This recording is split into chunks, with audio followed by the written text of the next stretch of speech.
मजलिस का आगाज़ तिलावत कलाम पाक से हो चुका है।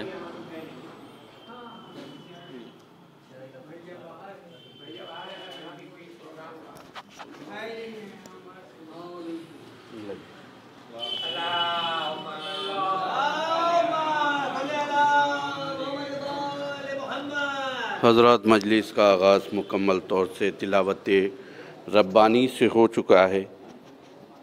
जहाँ तक भी मेरी आवाज़ पहुँच रही है, जुमला मोमिनीन से गुजारिश है फ़ातिमा मस्जिद में तशरीफ़ ले आएँ, एक दुरूद इरशाद फरमा दें आप।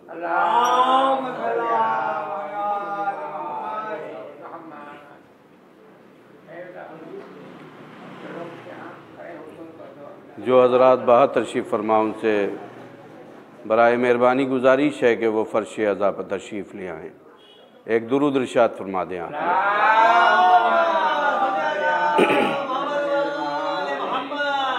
मतलब पेश करो।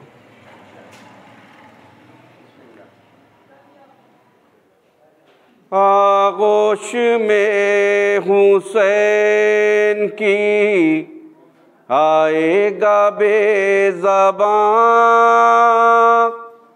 आगोश में हुसैन की आएगा बेज़बान, इस्लाम को हयात दिलाएगा बेज़बान, इस्लाम को हयात दिलाएगा बेज़बान। हुस्न मतला समात फरमाए, पेश कर रहा हूँ। ऐसा हसी का तीर चलाएगा बेज़बान,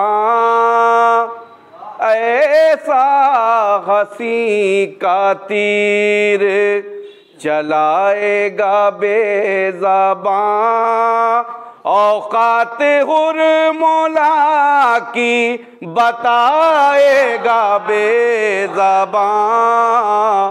औकात हुर्मुला की बताएगा बेज़बान, औकात हुर्मुला की बताएगा बेज़बान। शेर हाजिर करता हूँ, यहाँ से देखिएगा, बतौर ख़ास शेर पेश कर रहा हूँ।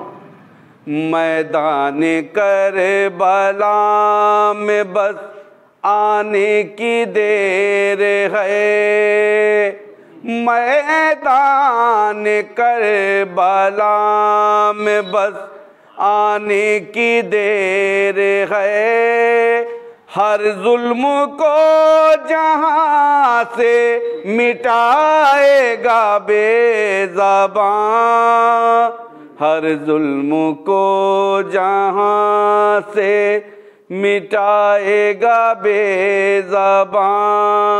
शेर देखिएगा, पेश कर रहा हूँ, बतौर ख़ास शेर पेश कर रहा हूँ। तेवर बता रहे हैं कि ये भी हुसैन है, तेवर बता रहे हैं कि ये भी हुसैन है। कुछ इस तरह से दीन बचाएगा बेज़बां, कुछ इस तरह से दीन बचाएगा बेज़बां।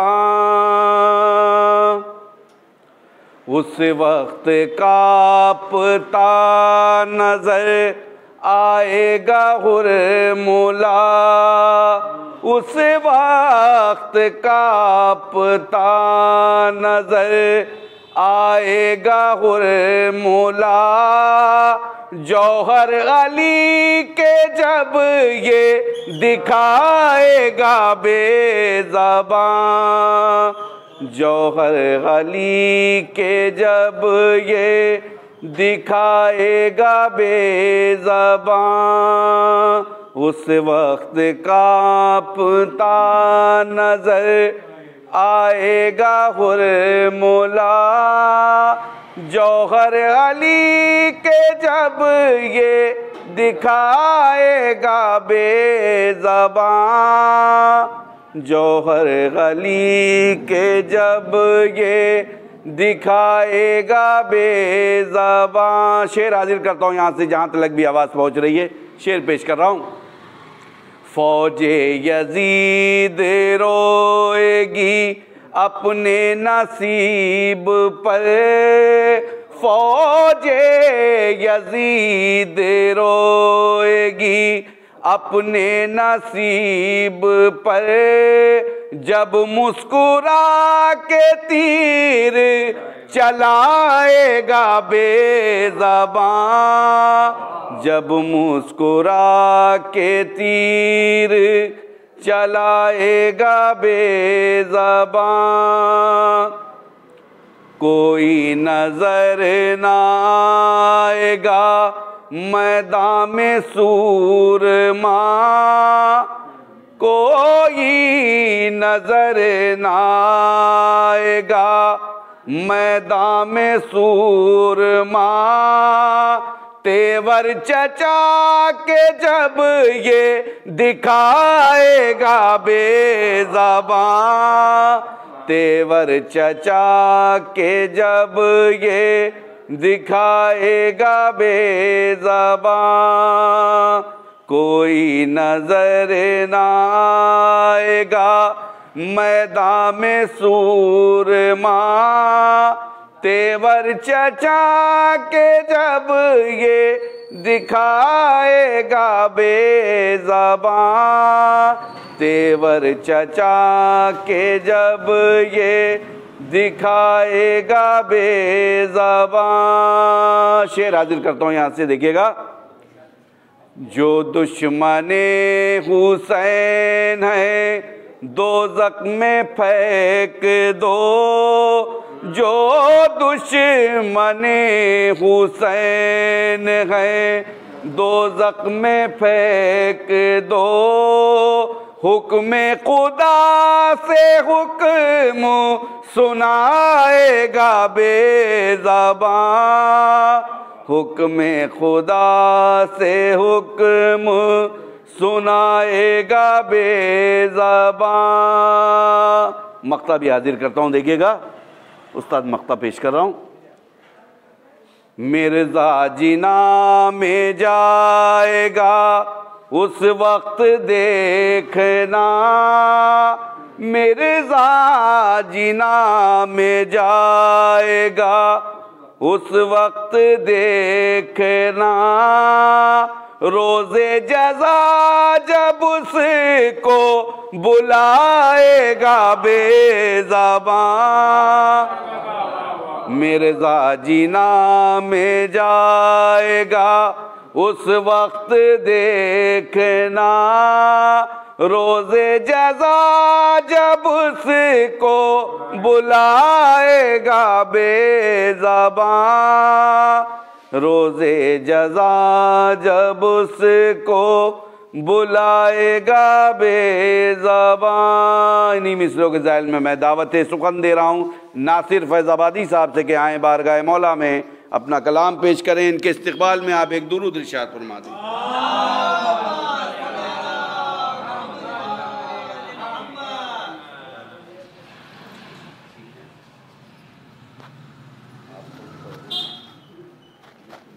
चार में से पेश करो। मौला अब्बास के हवाले समात फरमाएं। इधर आप इशारा मिल गया होता अगर शह की इजाज़त का, इशारा मिल गया होता अगर शह की इजाज़त का, मिटा देता जरी नक्शा सरे मैदान हुकूमत का, मिटा देता जरी नक्शा सरे मैदान हुकूमत का। अगर अब्बास को जंग की इजाज़त मिल गई होती, अगर अब्बास को जंग की इजाज़त मिल गई होती, क़यामत से भी पहले देखते मंजर क़यामत का। अगर अब्बास को जंग की इजाज़त मिल गई होती, क़यामत से भी पहले देखते मंजर क़यामत का, क़यामत से भी पहले देखते मंजर क़यामत का। चार मिसरे और पेश करें। एक सलवात भेज दी।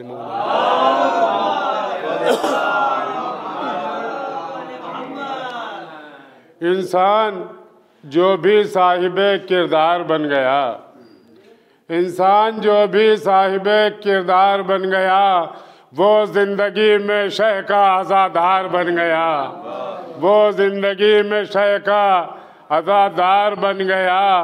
परछाई बेवफाई की उस पर नहीं पड़ी, परछाई बेवफाई की उस पर नहीं पड़ी। सक्का का दिल से जो भी वफादार बन गया, परछाई बेवफाई की उस पर नहीं पड़ी। सक्का का दिल से जो भी वफादार बन गया, सक्का का दिल से जो भी वफादार बन गया। अब एक मिसरा हुआ था शायद आदमी साहब की, उसमें एक मतलब दो तीन शेर फरमा लें।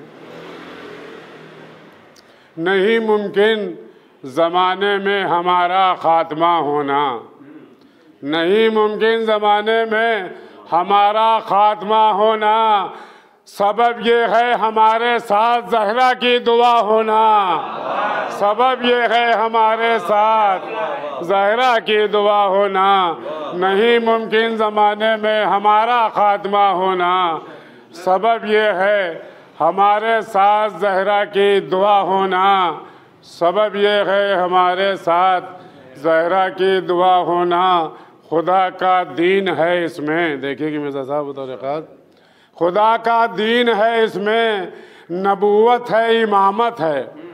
खुदा का दीन है इसमें, नबूवत है इमामत है। वह है वाजिब इसलिए दुनिया में ज़िक्र करबला होना, है वाजिब इसलिए दुनिया में ज़िक्र करबला होना, है वाजिब इसलिए दुनिया में ज़िक्र करबला होना। जो अहले हक़ हैं दुनिया में उन्हीं में ढूंढना नासिर, जो अहले हक़ हैं दुनिया में उन्हीं में ढूंढना नासिर। बड़ा मुश्किल है हर इंसान का सच्चा खरा होना, बड़ा मुश्किल है हर इंसान का सच्चा खरा होना। जो अहले हक़ हैं दुनिया में उन्हीं में ढूंढना नासिर, जो अहले हक़ हैं दुनिया में उन्हीं में ढूंढना नासिर। बड़ा मुश्किल है हर इंसान का सच्चा खरा होना, बड़ा मुश्किल है हर इंसान का सच्चा खरा होना। मेरे ख्याल से हो गया। एक मतलब दो तीन शेर और समाप्त में आखिरी कलाम में एक सलवात भेज दिए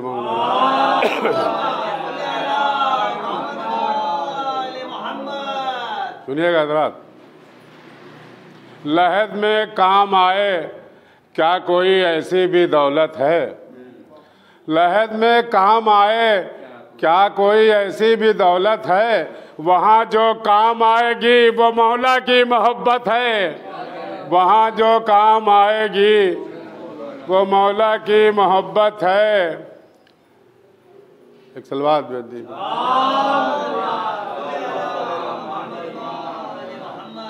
दौलत और कुर्सी से जहाँ में वक्ती इज्जत है, दौलत और कुर्सी से जहाँ में वक्ती इज्जत है, हकीकत में जो इज्जत है वह तक़वे की बदौलत है। हकीकत में जो इज्जत है वह तक़वे की बदौलत है। खुदा का हुक्म भी है और फरमाने रिसालत है। खुदा का हुक्म भी है और फरमाने रिसालत है। इमामत से मुकर जाना तो खालिक से बगावत है। इमामत से मुकर जाना तो खालिक से बगावत है। इमामत से मुकर जाना तो खालिक से बगावत है। बना कर खुल्द में बहलोले दाना घर तुम्हें देंगे। बनाकर खुल्द में बहलोले दाना घर तुम्हें देंगे। जुबैदा की तरह सच्चे अकीदे की ज़रूरत है। जुबैदा की तरह सच्चे अकीदे की ज़रूरत है। आखिरी शेर समाप्त फरमा ले। यहाँ बूवे जिना रह रह के आने से ये लगता है। देखिए मिर्ज़ा साहब किसी काबिल हो शायद। यहाँ बूबे जिना रह रह के आने से ये लगता है जनाबे फातिमा ज़हरा की इस मजलिस में शिरकत है। यहाँ बूबे जिना रह रह के आने से ये लगता है जनाबे फातिमा ज़हरा की इस मजलिस में शिरकत है।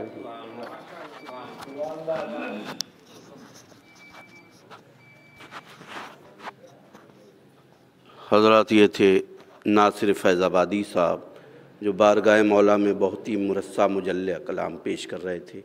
अब मैं दावत सुखन दे रहा हूँ बुज़ुर्ग शायर अहले बैत उस्ताद मोहतरम शायर एजाज़ जहानाबादी साहब से कि आएँ बारगाह फरमान साहब से गुजारिश करूँ आएँ बारगाह मौला में कलाम पेश करें। इनके इस्तक़बाल में आप एक दुरूद इरशाद फरमा दें। इनके बाद किरदार लखनवी साहब एक और नारा सलवार से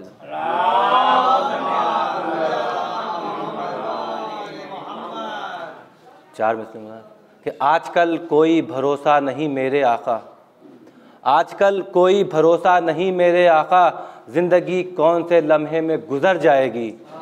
आजकल कोई भरोसा नहीं मेरे आका, ज़िंदगी कौन से लम्हे में गुज़र जाएगी। बस यही सोच के होता हूँ शरीक मजलिस में तेरी, बस यही सोच के होता हूँ शरीक मजलिस में तेरी। एक रात और हिफाजत से गुज़र जाएगी, एक रात और हिफाजत से गुज़र जाएगी। नारे सलवात।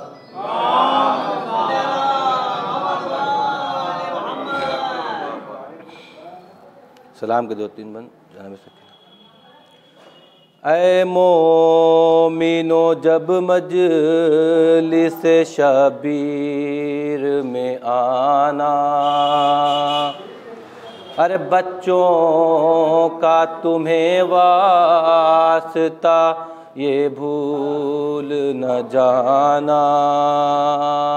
अरे ये सोच के जी खोल के तुम आश्क बहाना। अरे मजलिस जहाँ होगी वहाँ आती है सकीना।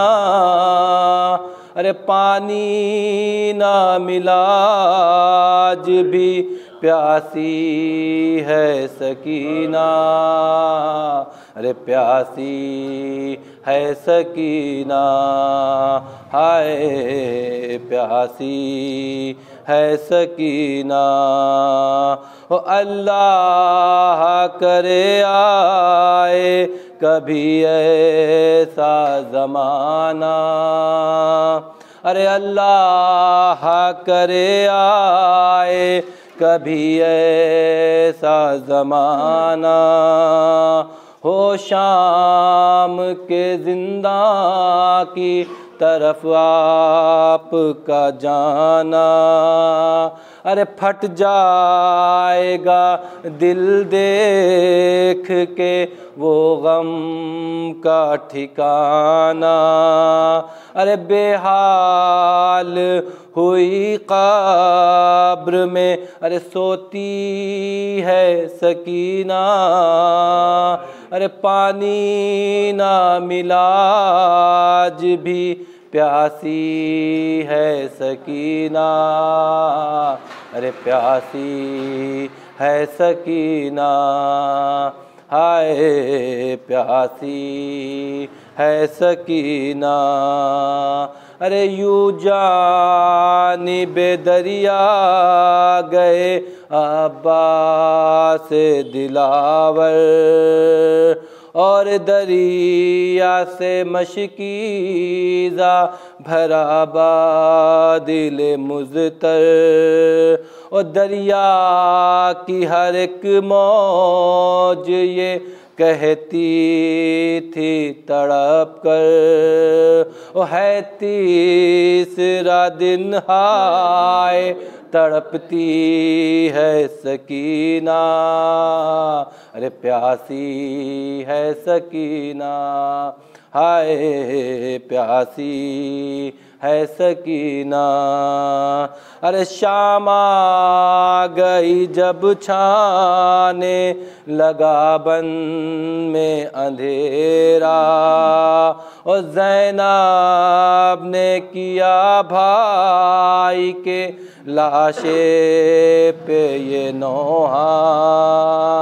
अरे क्या तुमने सकीना को कहीं देखा है भैया, और एक कूज़ा लिए दाश्त में आई है सकीना, अरे प्यासी है सकीना, हाय प्यासी है सकीना।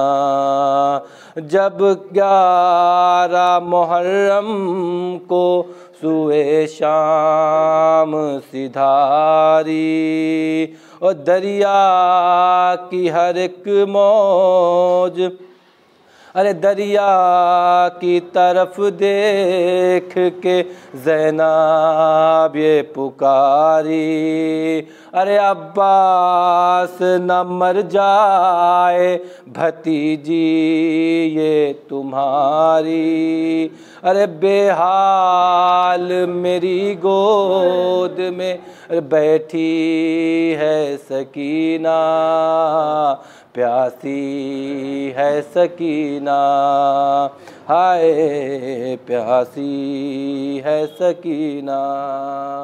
इस तरह सितम ढाते हैं अब जुल्म के बानी, अरे लाकर ये भरे कूज़े बहा देते हैं पानी, अरे कुछ और भी बढ़ जाती है यूं तश्ना दहानी, अरे भाई की तरफ देख के अरे रोती है सकीना, अरे प्यासी है सकीना, हाय प्यासी है सकीना।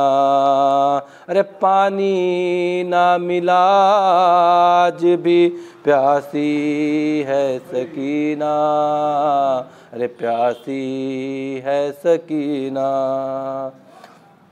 नारे सलवात।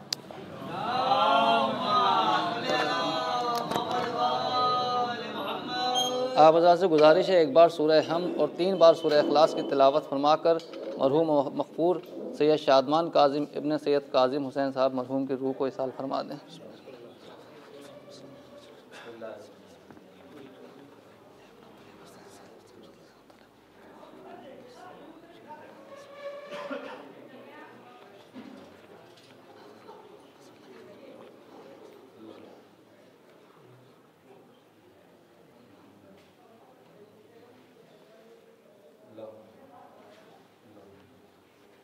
एक सलवात पढ़ दें आप हज़रात।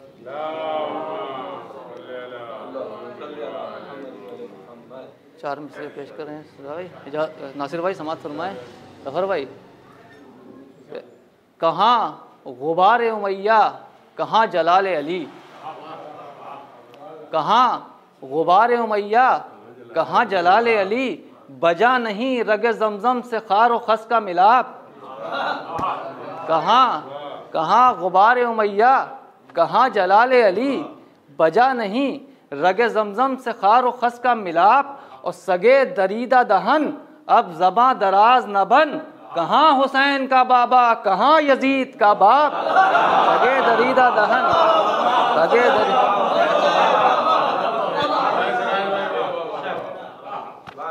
कहाँ गुबार उमैया, कहाँ जलाल अली, बजा नहीं रगे जमजम से खार व खस का मिलाप, और सगे दरीदा दहन अब ज़बां दराज न बन, कहाँ हुसैन का बाबा, कहाँ यजीद का बाप। कहाँ हुसैन का बाबा, कहाँ यजीद का बाप। 4 मिसरे मदद करें, बहुत पुराने हैं, लेकिन जो है समात फरमाएँ कि बने तो बाग़ इमामत का पहला फूल बने, बने तो बाग़ इमामत का पहला फूल बने, अली के वास्ते बिल्कुल नए उसूल बने, अली के वास्ते बिल्कुल नए उसूल बने। तो नुसैरियों की नज़र में मैदान में हिजरत में, नुसैरियों की नज़र में मैदान में हिजरत में, कहीं खुदा कहीं हैदर कहीं रसूल बने, कहीं खुदा कहीं हैदर कहीं रसूल बने। और एक मतलब 3-4 शेर की ज़हमत है, एक सलवात पढ़ने आप हजरात।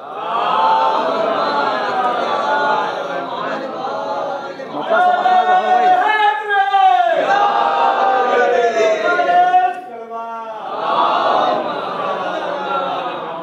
मतलब समाज फरमाए कि दुश्मनी रखता है जो भी हैदर कर्रार से, दुश्मनी रखता है जो भी हैदर कर्रार से, रोज़ महशर बच न पाएगा खुदा की मार से, रोज़ महशर बच न पाएगा खुदा की मार से। और ये भी देखें उसने मतलब कि जो तमाशा देखते थे शाम के बाज़ार से, जो तमाशा देखते थे शाम के बाज़ार से, सबसे बदला ले लिया मुख्तार ने तलवार से। जो तमाशा देखते थे शाम के बाज़ार से, सबसे बदला ले लिया मुख्तार ने तलवार से। तो जंग करने के लिए काफ़ी है ज़ैनब के पिसर, जंग करने के लिए काफ़ी है ज़ैनब के पिसर, फौज में हलचल मचा दी तेग की झनकार से, फौज में हलचल मचा दी तेग की झनकार से। तो ये भी देखें कि सैयद सज्जाद ने बैत को रुसवा कर दिया, सैयद सज्जाद ने बैत को रुसवा कर दिया, जुल्म की जंजीर काटी सब्र की तलवार से, जुल्म की जंजीर काटी सब्र की तलवार से। तो 400 दुनिया में जब बैत की रुसवाई हुई, 400 दुनिया में जब बैत की रुसवाई हुई, सर पटकता था यजीदे बेहया दीवार से, सर पटकता था यजीदे बेहया दीवार से। तो आजकल के जो हालात हाजरा हैं उनको मद्देनजर रखते हुए एक शेर समात होना, एक सलवात पढ़ दें।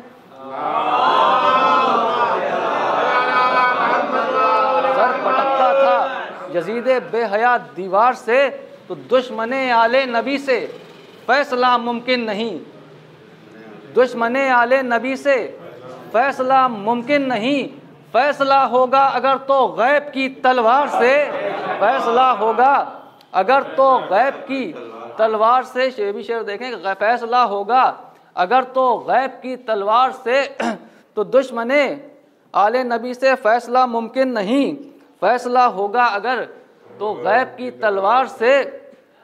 तो बुग़्ज़ अहले बैत में काटी है जिसने ज़िंदगी, बुग़्ज़ अहले बैत में काटी है जिसने ज़िंदगी, जाएगा सीधा जहन्नुम हश्र के दरबार से, जाएगा सीधा जहन्नुम हश्र के दरबार से। और मैं इस गुजारिश करूँगा शायर अहले बैत जनाब ज़फ़र नक़वी साहब के किरदार से 2 शेर की ज़हमत। अरे 2 मिनट, अरे 2 मिनट, अरे आइए, अरे 2 मिनट, अरे हर आइए तशरीफ़ लाइए, सलवात पढ़ें आप।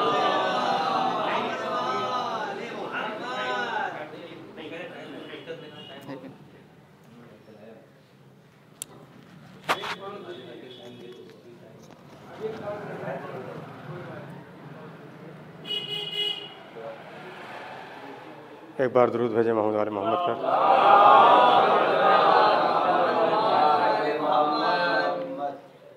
हुब्बे अली में मौत भी देकर गई हयात। हुब्बे अली में मौत भी देकर गई हयात। हुब्बे अली में मौत भी देकर गई हयात। इस आशिकी में मौत के तेवर बदल गए। हुब्बे अली में मौत भी देकर गई हयात। इस आशिकी में मौत के तेवर बदल गए। तो मुँह में अकीक ज़ेबे बदन खाके करबला, मरने के बाद जिस्म के जेवर बदल गए। मुँह में अकीक ज़ेबे बदन खाके करबला, मरने के बाद जिस्म के जेवर बदल गए। और शेर देखें कि दम टूटेगा पर रिश्ते जाँ साथ रहेंगे। बस ख़त्म किया। दम टूटेगा पर रिश्ते जाँ साथ रहेंगे। दम टूटेगा पर रिश्ते जाँ साथ रहेंगे। दम टूटेगा पर रिश्ते जाँ साथ रहेंगे। मुश्किल की घड़ी उक़्दा कुशा साथ रहेंगे। दम टूटेगा पर रिश्ते जाँ साथ रहेंगे। मुश्किल की घड़ी उक़्दा कुशा साथ रहेंगे। तो इस वास्ते मरकत के अंधेरों का नहीं डर, शब्बीर के मातम के निशान साथ रहें। इस वास्ते मरकत के अंधेरों का नहीं डर, शब्बीर के मातम के निशान साथ।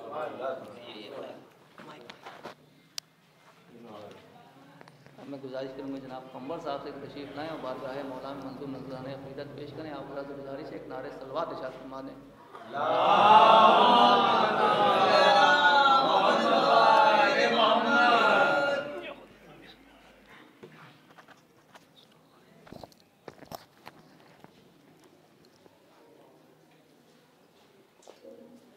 क्या खूब मेरा भी सिलसिला अच्छा है।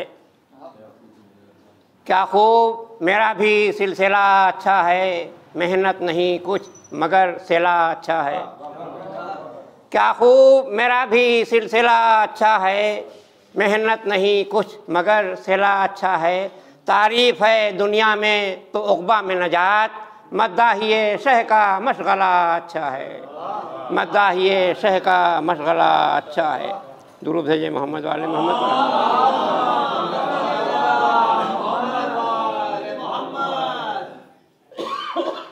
अश्के मातम तेरा सहारा है। अश्के मातम तेरा सहारा है, वरना उक़बा में क्या हमारा है।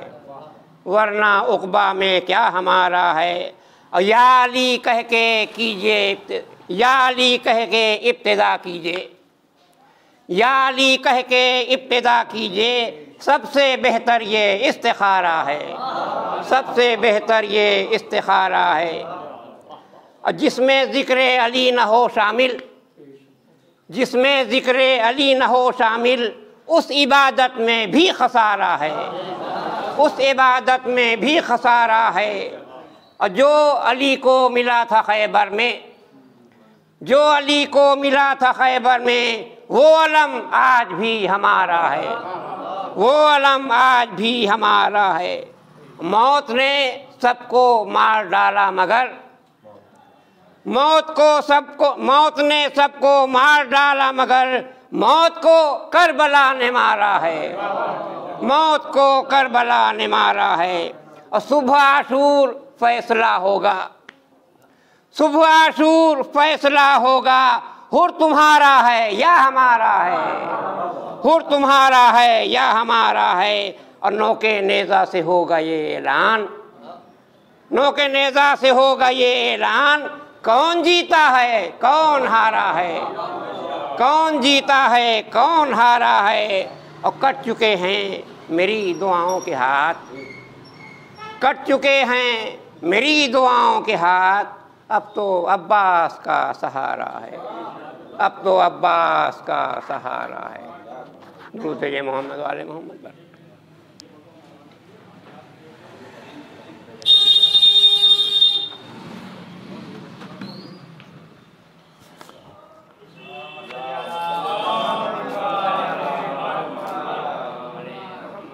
एक इससे बेहतर सलवात है।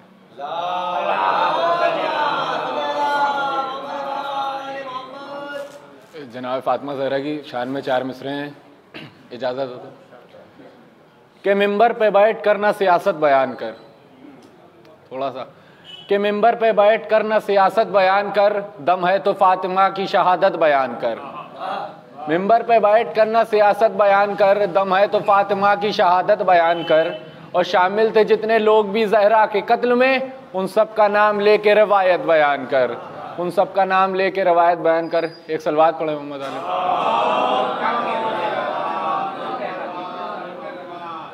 कि ना तीरो तबर तेग ना तलवार से लड़ना, कि ना तीरो तबर तेग ना तलवार से लड़ना, ज़ैनब ने सिखाया हमें गुफ्तार से लड़ना। कि ना तीरो तबर तेग ना तलवार से लड़ना, ज़ैनब ने सिखाया हमें गुफ्तार से लड़ना। दरिया से चला शेर तो शामी ये पुकारे, थोड़ा सा मेरे साथ जुड़ जाइए, कि दरिया से चला शेर तो शामी ये पुकारे, हो मौत की चाहत तो अलमदार से लड़ना, हो मौत की चाहत तो अलमदार से लड़ना। कि 1400 बरस बाद भी कहता है सितमगर, जो आज के टाइम पे अज़ा खाने में मजलिस नहीं हो रही, ताले लग रहे हैं कोरोना की वजह से, तो शायर ने बड़े अल्फाज में लिखा है अच्छे से कि 1400 बरस बाद भी कहता है सितमगर, मुश्किल है बहुत शाह के आज़ादार से लड़ना, मुश्किल है बहुत शाह के आज़ादार से लड़ना। एक सलवात पढ़ें।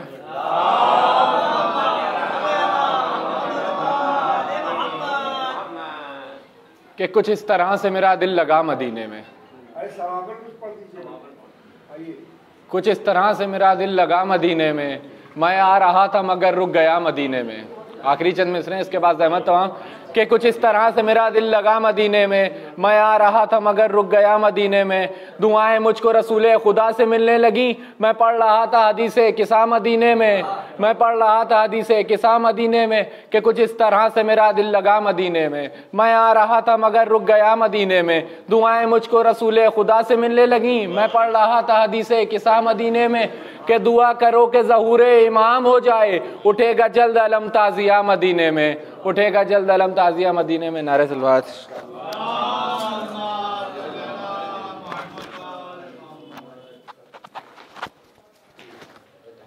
आप जरा आगे आ जाइए, थोड़ा सा पीछे वाला को जगह। सलवात भेजे मोहम्मद वाले।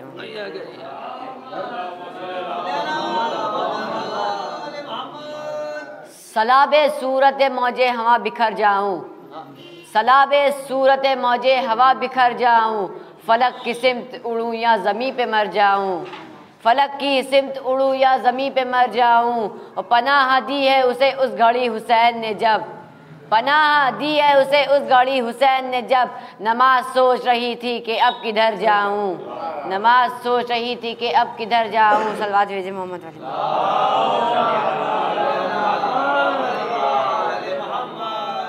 फर्शे अज़ा पे इतना तो रखा करो ख्याल, फर्शे अज़ा पे इतना तो रखा करो ख्याल, ज़हरा यहाँ पे आती हैं बिखराए अपने बाल, ज़हरा यहाँ पे आती हैं बिखराए अपने बाल। माए शरीक होती हैं उजड़े थे जिनके लाल, माए शरीक होती हैं उजड़े थे जिनके लाल।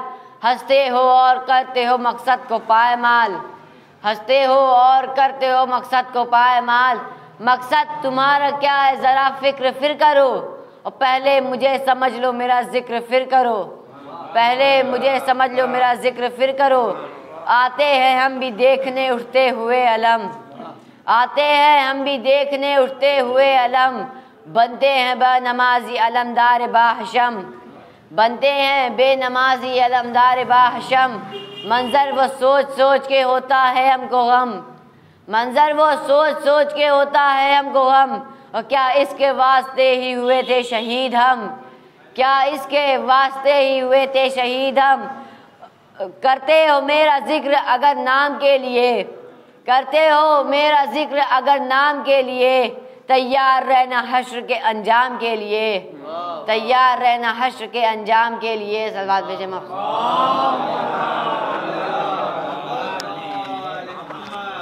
और अब मैं गुजारिश करूँगा हुज़ूर शायर अहले बैत जनाब एजाज जन्नाबादी साहब की खिदमत में कोई तशरीफ़ लाएँ, और आप हज़रात से गुजारिश है कि एक बावाज़ बुलंद नारे सलवात से इनका इस्तक़बाल।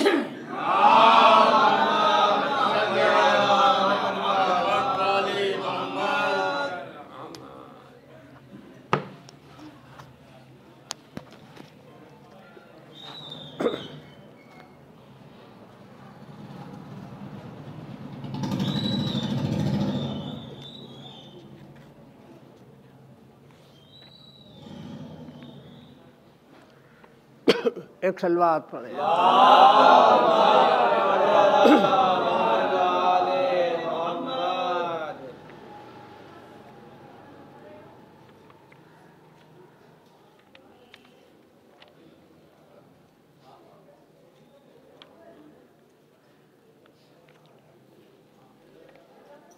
सलाम के चंद अशार समात फरमाने। अली का नूर चमन में बहार देता है, अली का नूर चमन में बहार देता है, कली में हुस्न गुलों को निखार देता है, कली में हुस्न गुलों को निखार देता है। ओहद में समझी ज़रूरत तो हक़ ने हैदर को, ओहद में समझी ज़रूरत तो हक़ ने हैदर को, वो अपने शेर को फिर जुल्फ़िकार देता है। ओहद में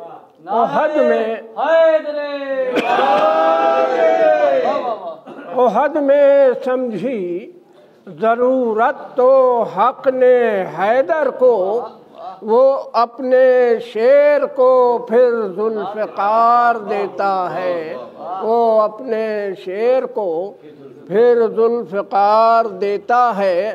मुसीबतों में जो नादे अली को पढ़ता है, मुसीबतों में जो नादे अली को पढ़ता है, अली का नाम दिलों को करार देता है, अली का नाम दिलों को करार देता है। अली के दर पर सवाली जो बन के आता है, अली के दर पर सवाली जो बन के आता है, सखी है नाकों की सारी कतार देता है। अली के दर पर सवाली जो बन के आता है, सखी है नाकों की सारी कतार देता है।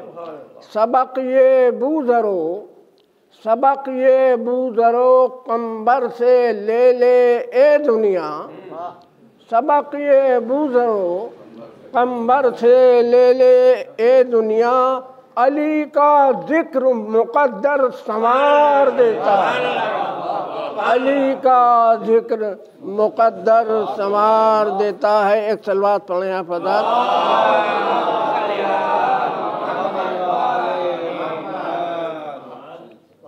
सवाली बन के मलक आ गया था मस्जिद में, सवाली बन के मलक आ गया था मस्जिद में, अंगूठी हाथ से मौला उतार देता है। सवाली बन के मलक आ गया था मस्जिद में, अंगूठी हाथ से मौला उतार देता है। कसीदा लिखने को बैठेगा जिस घड़ी एजाज, कसीदा लिखने को बैठेगा जिस घड़ी एजाज, कलम को जोर शहे जुल्फ़िकार देता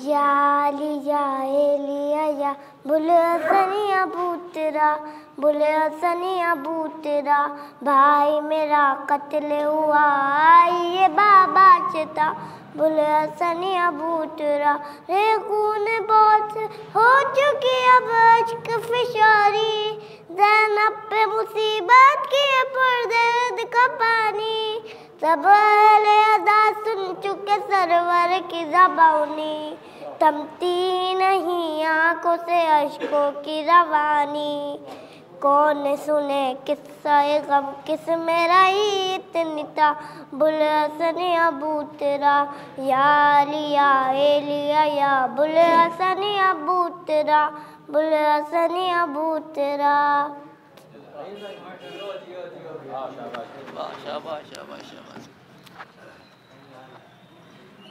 आखिर में गुजारिश करूँगा जनाब जाहिद साहब से कि तशरीफ़ लाएँ, एक सलवात पढ़ दें आप हज़रात।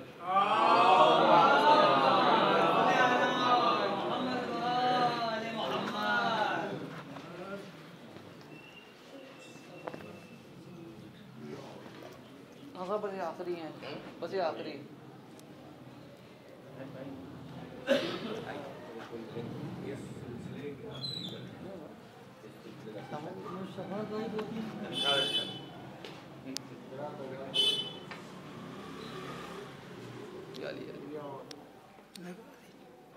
सलवात पढ़ें आप।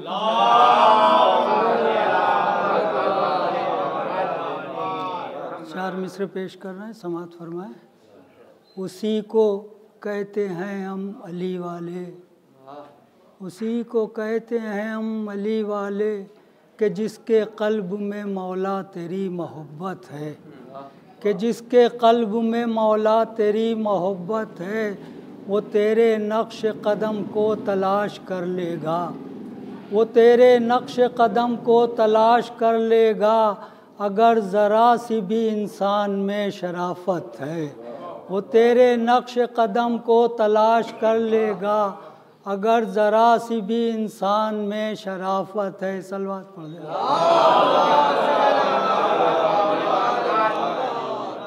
चार में से और पेश कर रहे हैं। जो मिट सकेगी ना ये वो नबी की सीरत है, जो मिट सकेगी ना ये वो नबी की सीरत है, बक़ाए दीन खुदा की यही ज़मानत है, बक़ाए दीन खुदा की यही ज़मानत है, जो सादिक़ी मिले कुरान के आईने में हमें पता चला कि ये सच्चों की एक जमात है, पता चला कि ये सच्चों की एक जमात है। आखिरी दो मतलब दो शेर सलवात पढ़ें आप।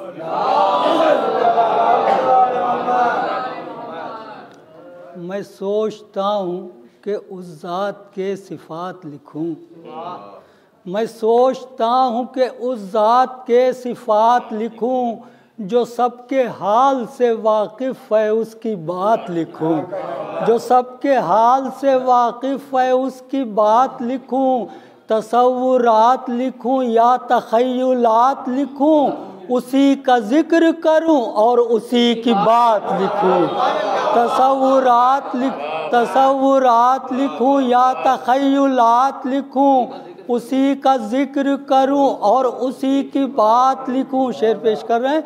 उसी का ज़िक्र करूं और उसी की बात लिखूं, इसीलिए तो खफा लोग मुझसे रहते हैं, इसीलिए तो खफा लोग मुझसे रहते हैं, मैं कैसे कत्ल की साजिश को वारदात लिखूं, इसीलिए तो खफा लोग मुझसे रहते हैं,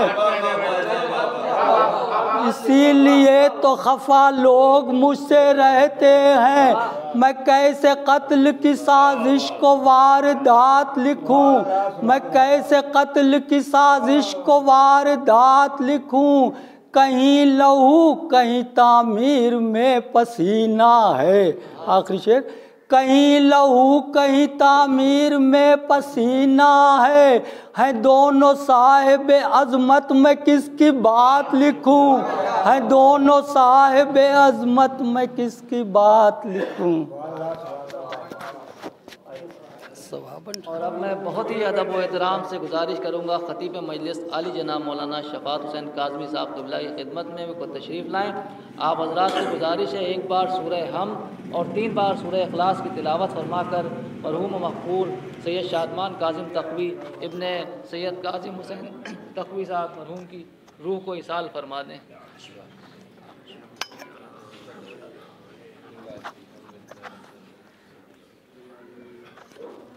अल्लाहुम्मा सल्लि अला मुहम्मद व आलि मुहम्मद।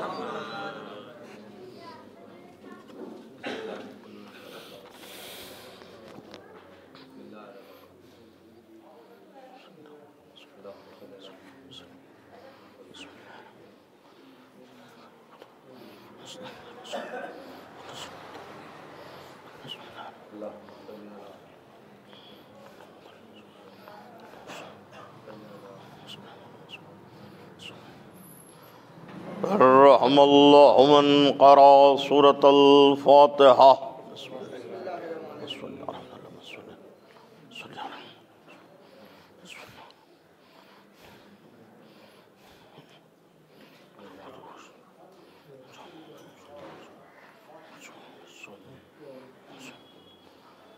ला हौला वला कुव्वता इल्ला बिल्लाहिल अलिय्यिल अज़ीम।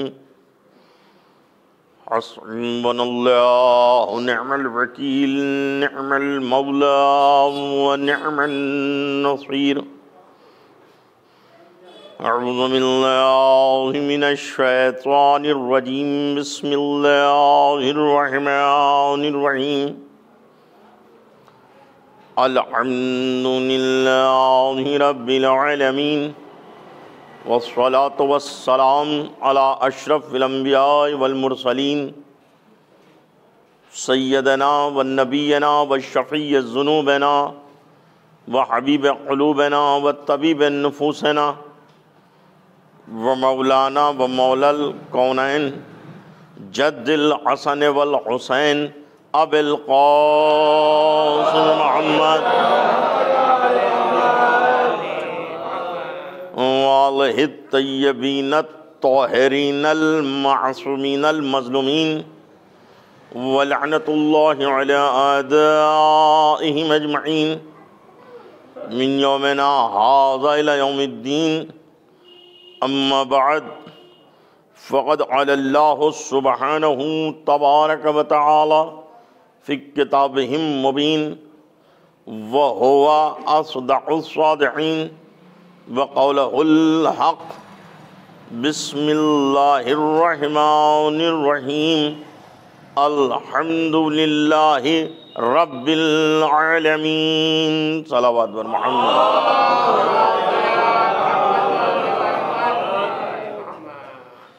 हज़रतारान सरकार मज़लूम करबला व बरादरान ईमानी, जाहिर सी बात है कि मैं यहाँ पे तो नहीं था, लेकिन वहाँ से सुन रहा था। बहुत देर से आप आज़ाद बैठे में हैं और जो नज़्म का सिलसिला था वो जारी था और आपकी खिदमत आलिया में मैं हाज़िर हो गया। अपनी तरफ से भी उन बुज़ुर्गवार की इसाले सवाब के लिए कि एक नहायती मर्द मोमिन अज़ादार मौला के जो इस दुनिया से रहलत फरमा गए, और जाहिर सी बात है कि हम सब इस बात के गवाह हैं कि जब तक वो बुज़ुर्ग सही सालिम थे और जहाँ तक मुमकिन था उनसे मजालिस में शिरकत करते रहे। बहरहाल ये हमारा एक तरीक़ा रहा है कि जो क़दीम तरीक़ा है कि ईसाले सवाब अपने अइज़्ज़ा अक़रबा वालिदैन और तमाम दीगर जुमला मोमिनीन मोमिनात के लिए हो, मगर ज़िक्र हो मोहम्मद व आले मोहम्मद अलैहिस्सलाम।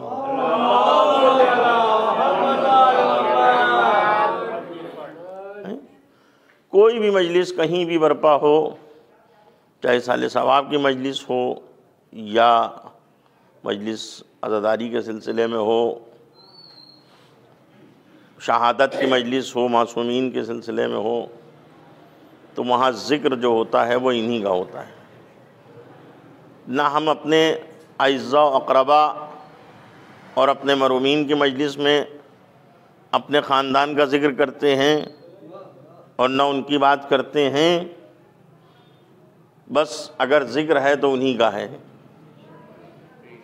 तो जाहिर सी बात है कि उसी सिलसिले को आगे बढ़ाते हुए आपकी खिदमत में, और चूँकि आप हजरात में से अक्सर और बेशतर जो इस हक़ीर का बयान सुनते रहते हैं, इसलिए कि आप हजरात के रूबरू ख़िताब करने का शरफ़ हासिल होता रहता है, लिहाजा मैं बार बार कहता हूँ कि कुछ चीज़ें ऐसी हैं कि जिनकी मैं तकरार करता हूँ, और वो तकरार दो वजह से होती है।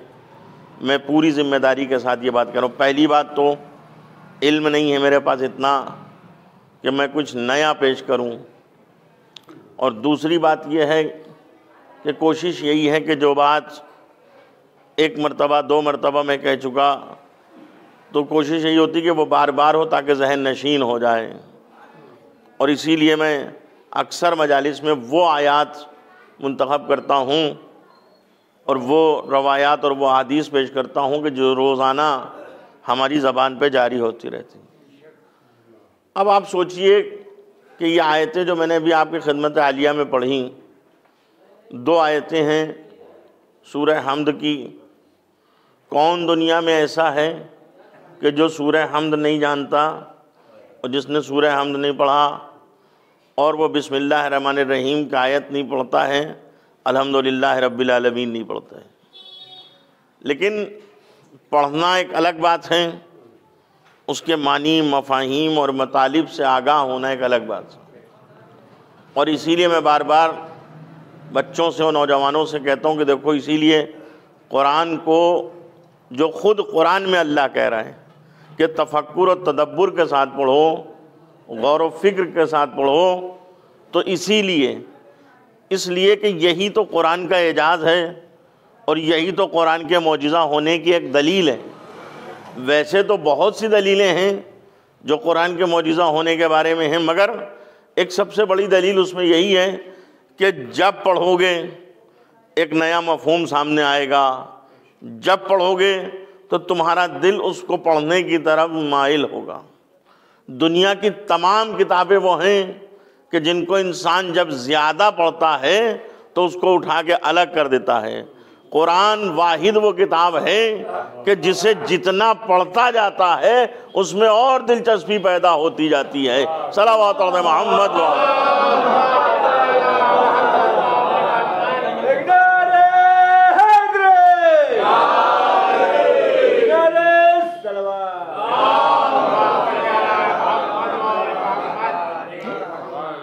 और अपनी बात की तायीद के लिए मैं आपकी खिदमत में एक बात अर्ज़ करूं, अगर मफ़हूम ख़त्म हो गया होता, बात मुकम्मल हो गई होती, भाई लिखने वाले थे, बात ख़त्म हो गई, लिख दिया, तो 1400 साल हो गए कुरान को नाजिल हुए, मगर जिस दौर में, जिस ज़माने में आलिम दीन पैदा होते रहे, उन्होंने कलम उठाया और लिखना शुरू किया, फ़लाँ की तफसीर है, ये फ़लाँ की तफसीर है, ये फ़लाँ की तफसीर है। तो इसका मतलब ये हुआ कि जैसे जैसे ज़माना गुज़रता जाएगा, मुफस्सरीन आते जाएंगे, कुरान की तफसीर होती जाएगी, उसका मफ़हूम कभी ख़त्म नहीं होगा। सल्लल्लाहु अलैहि मोहम्मद।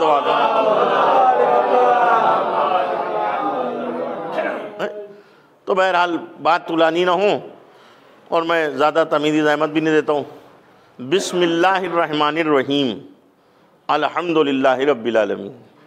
अब चूँकि बिस्मिल्लाह का ही मामला बहुत ही इख्तलाफी है कि कुछ लोग कहते हैं कि ये कुरान मजीद में जो सूरे हैं उनका जुज़ नहीं है, उसको आयत शुमार नहीं किया जा सकता, और इसी वजह से जब आयात की तादाद बयान होती है तो वहाँ पर इख्तलाफ होता है।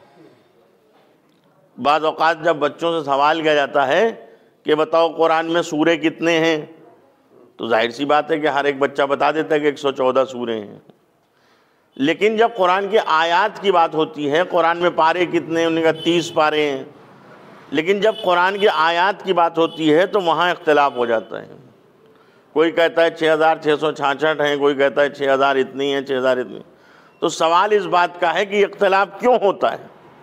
अच्छा, सवाल ये भी कि बच्चों से सवाल इसी तरीके के होना भी चाहिए कि जो बच्चों के जहन नशीन हो जाएं, कि उनको पता हो कि कुरान में सूरे कितने हैं, कुरान में पारे कितने हैं, कुरान में वाजिब सजदे कितने हैं। अक्सर हमने देखा कि जब इस्लामी क्विज़ कंपटीशन होता है और बच्चों के लिए जो सवालात का पर्चा बनता है, तो उसमें सवालात होते हैं कि जनाब नूह की कश्ती में कीलें कितनी थीं, हैं, वो जगह कौन सी है कि जहाँ सूरज की किरणें एक बार। मैं ये नहीं कहता हूँ कि उससे कोई फ़ायदा नहीं है, बेशक उससे मालूमात होती है, लेकिन ये चीज़ें वो हैं कि जिनसे एक बच्चे के जहन पे उतना असर नहीं पड़ता। क्योंकि जाहिर सी बात है कि उसको उन चीज़ों से उस तरीके का कोई वास्ता उस उम्र में नहीं है। बच्चे की उम्र के एतबार से, जिस उम्र का बच्चा है उससे जो सवालात किए जा रहे हैं, तो उससे वो सवाल करना चाहिए हैं कि जो उसकी रोज़ाना की ज़िंदगी में काम आए। जब हम उससे ये पूछेंगे बेटा वाजिब नमाजें कौन सी हैं, बेटा ये बताओ कि नमाज में कौन सा सूरा पढ़ना चाहिए है, ये बताओ कि कुरान में कितने सूरे, तो ये सब चीज़ें जानेगा तो उसके लिए आगे चल के फ़ायदा होगा। और हम अगर ऐसे सवाल करने लगें कि बाज़ औक़ात लोग आके हमसे सवाल करने लगते हैं सलावत मोहम्मद वाले,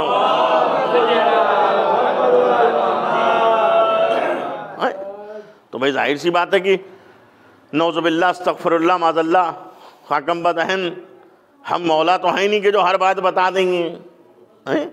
भाई जितना हमें आता हम उतना ही बताएंगे, जो चीज़ याद है उतनी बताएंगे। अब अगर कोई चीज़ नहीं आती तो कहेंगे देखिए ये मौलाना इनको यही नहीं पता है, तो हर चीज़ मौलाना को थोड़ी बताएं कि ये सवाल, तो सवाल भी ऐसे ही होना चाहिए। तो ये इख्तिलाफ जो आयतों में होता है, मैं बच्चों को बता रहा हूँ क्यों होता है।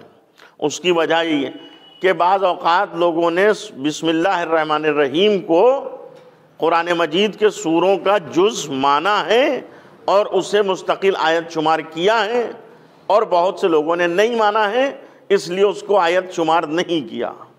तो जब आयत शुमार नहीं किया उसमें, तो जाहिर सी बात है कि आयतों में इख्तिलाफ पैदा हो गया। लेकिन सूरह हम्द वो सूरा है कुरान मजीद का कि जिसमें बिस्मिल्लाहिर्रहमानिर्रहीम को मानना ज़रूरी है कि ये इस सूरे का जुज़ है, यानी ये आयत।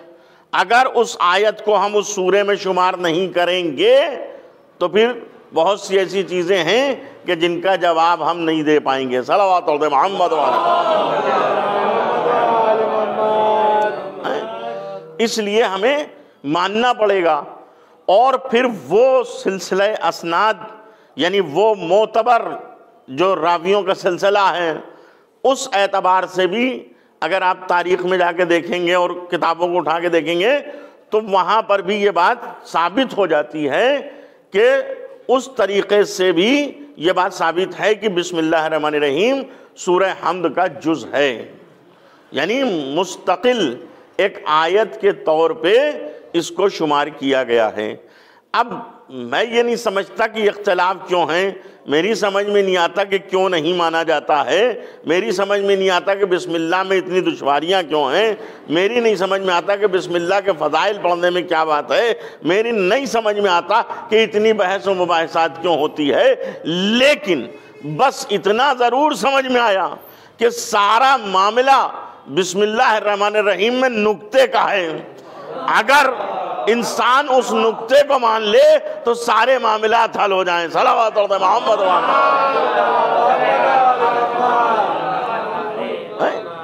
तो इसलिए ये सारी चीज़ें वुकू में आती हैं और वजूद में आती हैं कि जो बाइस इख्तिलाफ बनती। लेकिन कुरान कहता है इख्तिलाफी कोई बात नहीं हो, इत्तेहाद की बात को। तो अब ये यहाँ पे इत्तेहाद की बात है कि सूरह हम्द की आयत है बिस्मिल्लाहिर्रहमानिर्रहीम। अब आप देखिए कि बिस्मिल्लाह में परवरदिगार आलम ने जो लफ्ज़ रखा है, लफ्ज़ अल्लाह, अल्लाह के तमाम जो अस्मा हैं उनमें से जामे तरीन नामों में से बेहतर नाम, और उससे पहले जो लफ्ज़ आया है वो है बेइस्म, यानी लफ्ज़ था बेइस्मिल्लाह। चूँकि वहाँ पर अलिफ बीच में था इसलिए ज़ेर को उसमें सीन में मिला के पढ़ा जाता है तो हो जाता है बिस्मिल्लाहिर्रहमानिर्रहीम। लेकिन अल्लाह के बाद जो खुदावंद आलम ने सिफ़तें उसमें इस्तेमाल की हैं वो दो सिफ़तें हैं, और वो रहमान और रहीम, ये दो सिफ़तें अल्लाह ने बयान की हैं, और दोनों का ताल्लुक़ रहमत से है, यानी अल्लाह की रहमत। मुफस्सिरीन उलमा सब यही बताते हैं कि रहमान का मतलब भी रहम है और रहीम का मतलब भी रहम है, यानी रहमान के मतलब भी खुदा रहम करता है और रहीम का मतलब भी खुदा रहम करता है। अब ये जाहिर सी बात है कि दोनों सिफ़तें हैं, तो अब जब दोनों सिफ़तें इस्तेमाल हो गई तो अब ये जानना भी हमारे लिए ज़रूरी है कि अल्लाह ने दोनों सिफ़तें क्यों इस्तेमाल की। क्योंकि मैं बार बार ये कह रहा हूँ और ये कहना मेरी ज़िम्मेदारी है नौजवानों के लिए और बच्चों के लिए कि हमारी तकरीर में हमारी किसी तसनीफ में, हमारी तहरीर में अगर कोई लफ्ज़ बिला वजह इस्तेमाल हो जाए तो उसकी गुंजाइश है और उसे नज़रअंदाज कर दिया जाएगा। मिसाल के तौर पे हमने बयान में, अपनी तकरीर में लफ्ज़ों की तकरार की, एक लफ्ज़ को 10 बार कह दिया तो लोग उस पर एतराज़ नहीं करेंगे। क्यों? क्योंकि जानते हैं कि इसके पास इल्म नहीं है, क्योंकि जानते हैं कि इनके इल्म में कमी है। इसलिए ये अपने वक्त को पूरा करने के लिए बार बार एक वर्ड को 2 बार, 3 बार, 4 बार, 5 बार, 6 बार इस्तेमाल किया, तो जो वक्त गुजर गया वो उस मजलिस का वक्त हमने सर्व कर दिया उसमें। तो चूंकि हमारे पास लफ्ज़ें थी नहीं, हमारे पास इल्म था ही नहीं कि जो हम हर बार दूसरा लफ्ज़ इस्तेमाल करते हैं, तो इसलिए हमने वही लफ्ज़ें बार बार इस्तेमाल कर दी हैं। यही कहते रहे, आधी मजलिस में निकल गया कि क्या कहना, क्या कहा मैंने, क्या कह दिया, तो मालूम दिया आप यही समझते रहे कि क्या कह दिया। अब 10 बार मैंने यही कहा तो 2-3 मिनट मजलिस के ऐसे ही निकल गए। तो ये सब वक्त इल्म की कमी से होता है। और इसी तरीके से कोई लफ्ज़ जहां पे इस्तेमाल ना हो सके वहां पर, मसलन हमने कोई मुहम्मल लफ्ज़ इस्तेमाल कर दिया। अब मुहम्मल क्या है? यानी जिसके मानी ना हो। एक लफ्ज़ होता है जिसके मानी होते हैं और एक लफ्ज़ होता है जिसके मानी नहीं होते।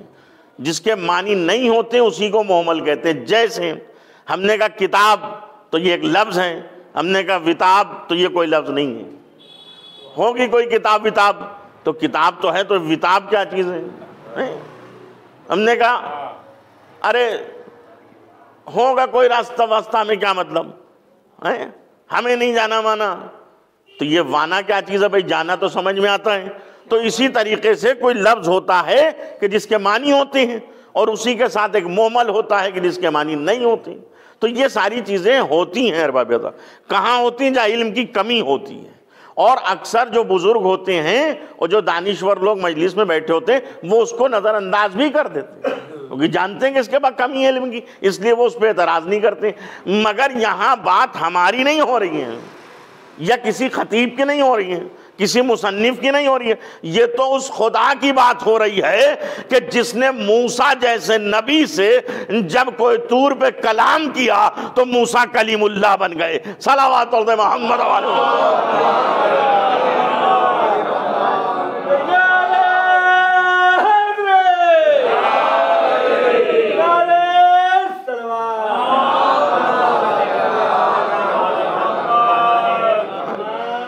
अब मैं अपने लफ्ज़ को ज़ाया नहीं जाने देता। देखिए, अल्लाह ने मूसा से कलाम किया तो मूसा, ये बहुत बड़ी बात है, क्योंकि अल्लाह हर एक से ऐसे वैसे से कलाम भी नहीं करता है कि जिसका जी चाहे अल्लाह उससे कलाम करने लगे। तो अगर अल्लाह सबसे सही कलाम करने लगे तो फिर बात ही क्या रह जाएगी कि जिससे कलाम किया। भाई मूसा से कलाम किया तो मूसा कलीमुल्लाह बने, और जब अल्लाह कलाम करता है तो उसके लिए भी उसने एक मेयार तय किया। जनाबे मूसा को कोहे तूर पे बुलाया, यानी बुलंदी पे, पहाड़ पे गए जनाबे मूसा, तो वहां अल्लाह ने कलाम किया। तो इसका मतलब ये साबित हो गया ना कुरान से कि अल्लाह जब कलाम करता है तो बुलंदी पे बुलाता है। तो अगर मूसा को पहाड़ पे बुला के, कोहे तूर पे बुला के कलाम किया तो किसी को एतराज ना हुआ। और जब नबी को शबे मेराज उन बुलंदियों पे काबा कौसैन की मंजिलों से आगे बुला के अली के लहजे में कलाम किया तो भी एतराज क्या है? सलावत व मोहम्मद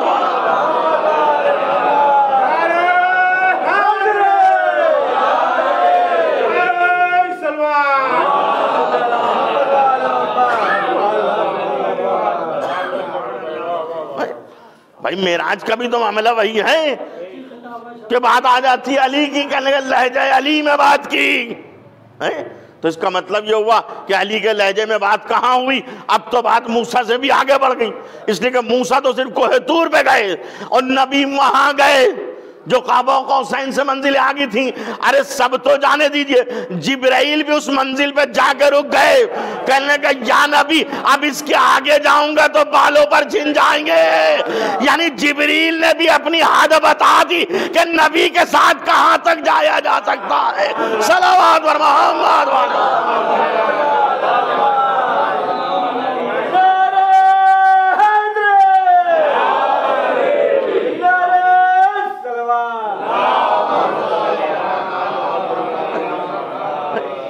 भाई जिब्राइल ने भी बताया कि नबी के साथ कहाँ तक जाएंगे है?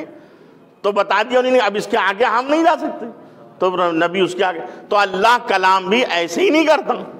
तो जब वो खुदा इतना अजीम है वो आलिम है, तो फिर जाहिर सी बात है कि माज़ल्ला अस्तग़फिरुल्लाह नौज़ुबिल्लाह खाकम बदहन, उसके क्या इल्म की कमी नहीं है। अब मैं अपने उसी जुमले की तरफ कि कुरान मजीद में लफ्ज़ तो बहुत दूर की बात है कि उसने बिला वजह नहीं रखा। रहमान और रहीम दोनों सिफतें रखी तो किसी ना किसी वजह से रखी हैं, किसी ना किसी इल्लत से रखी, किसी ना किसी सबब से रखी। तो जब अल्लाह लफ्ज़ बिला वजह नहीं रखता तो नुक्ता बिला वजह कैसे रख सकता था? इसीलिए सारा कुरान सिमट के उस नुक्ते में आ गया। और अली कह रहे आना नुक्ता तो तातल बाए बिस्मिल्लाह सलावत और मोहम्मद।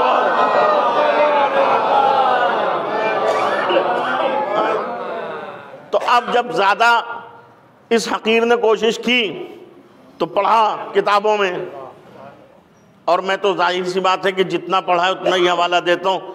अल्लामा नासिर मकारिम शिराजी ने लिखा तफसीर नमूना में कि चूंकि परवरदिगार आलम ने ये दोनों सिफतें जो इस्तेमाल की हैं, इनमें एक है सिफत आम और एक है सिफत ख़ास। आम और ख़ास क्या है? का सिफत आम वो सिफत है कि जो तमाम तर मखलूक़ात के लिए रहमत के मानी में इस्तेमाल होती है, और रहीम का रहीम वो है जो ख़ास बंदों के लिए है। तो इसका मतलब ये हुआ कि ये बात हमारी तरफ से नहीं है, बल्कि खुद उलमा बता रहे हैं कि परवरदिगार आलम ने अगर अपनी रहमत को भी शामिल हाल किया बंदों के लिए, तमाम तर मखलूक के लिए, तो उसमें भी आम और ख़ास का फ़र्क रखा, आम और ख़ास का फ़र्क रखा। और ये आम और ख़ास का फ़र्क होना चाहिए था, इसलिए कि ये उसकी शान अदालत के मुताबिक था। अगर परवरदिगार आलम सारी मखलूक़ात पर एक ही तरीके से रहम कर दे तो फिर बात उसकी अदालत पे आ जाएगी, हर्फ आ जाएगा कि परवरदिगार ये तमाम तर तेरी जो मखलूक हैं, चरिंद परिंद जिन्नात हैवान सब इंसान सब उसमें शामिल हैं, और इंसानों में भी कुल आदम से लेके तक क़यामत तक पैदा होने वाले, तो सब पे एक ही तरीके की रहमत। तो जब एक ही तरीके की रहमत होगी तो फिर फायदा क्या है उन लोगों का कि जो तेरे मुतियो फरमा बरदार हुए? फायदा क्या उन लोगों का कि जिन्होंने तेरी मारिफत हासिल की और तुझे सजदा किया? फायदा क्या उन लोगों का कि जिन्होंने तेरे हुक्म के खिलाफ, तेरी मर्जी के खिलाफ कभी कदम ही नहीं उठाया? भाई जाहिर सी बात है कि जो अल्लाह के हुक्म के मुताबिक अमल अंजाम दे उसका मुतियो फरमाबरदार बने, उसका इताअत गुजार बने, तो उसके ऊपर रहम जो है वो अलहदा होना चाहिए। और जो अल्लाह की तमाम तर मखलूक है, अब चूंकि अल्लाह तो मैंने कह दिया कि वो रहीम है, तो वो सब पे रहम करता है। उसने मूसा के ऊपर भी रहम किया, उसने फिरौन के ऊपर भी रहम किया, उसने इब्राहिम के ऊपर भी रहम किया, उसने नमरूद पे भी रहम किया। तो अल्लाह ने रहम किया, नेमतें दी, भाई सबको नेमतें मिली, सबके ऊपर रहम हुआ।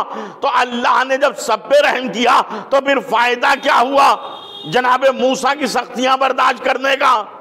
फायदा क्या हुआ हजरत इब्राहिम का नमरूद से टकराने का?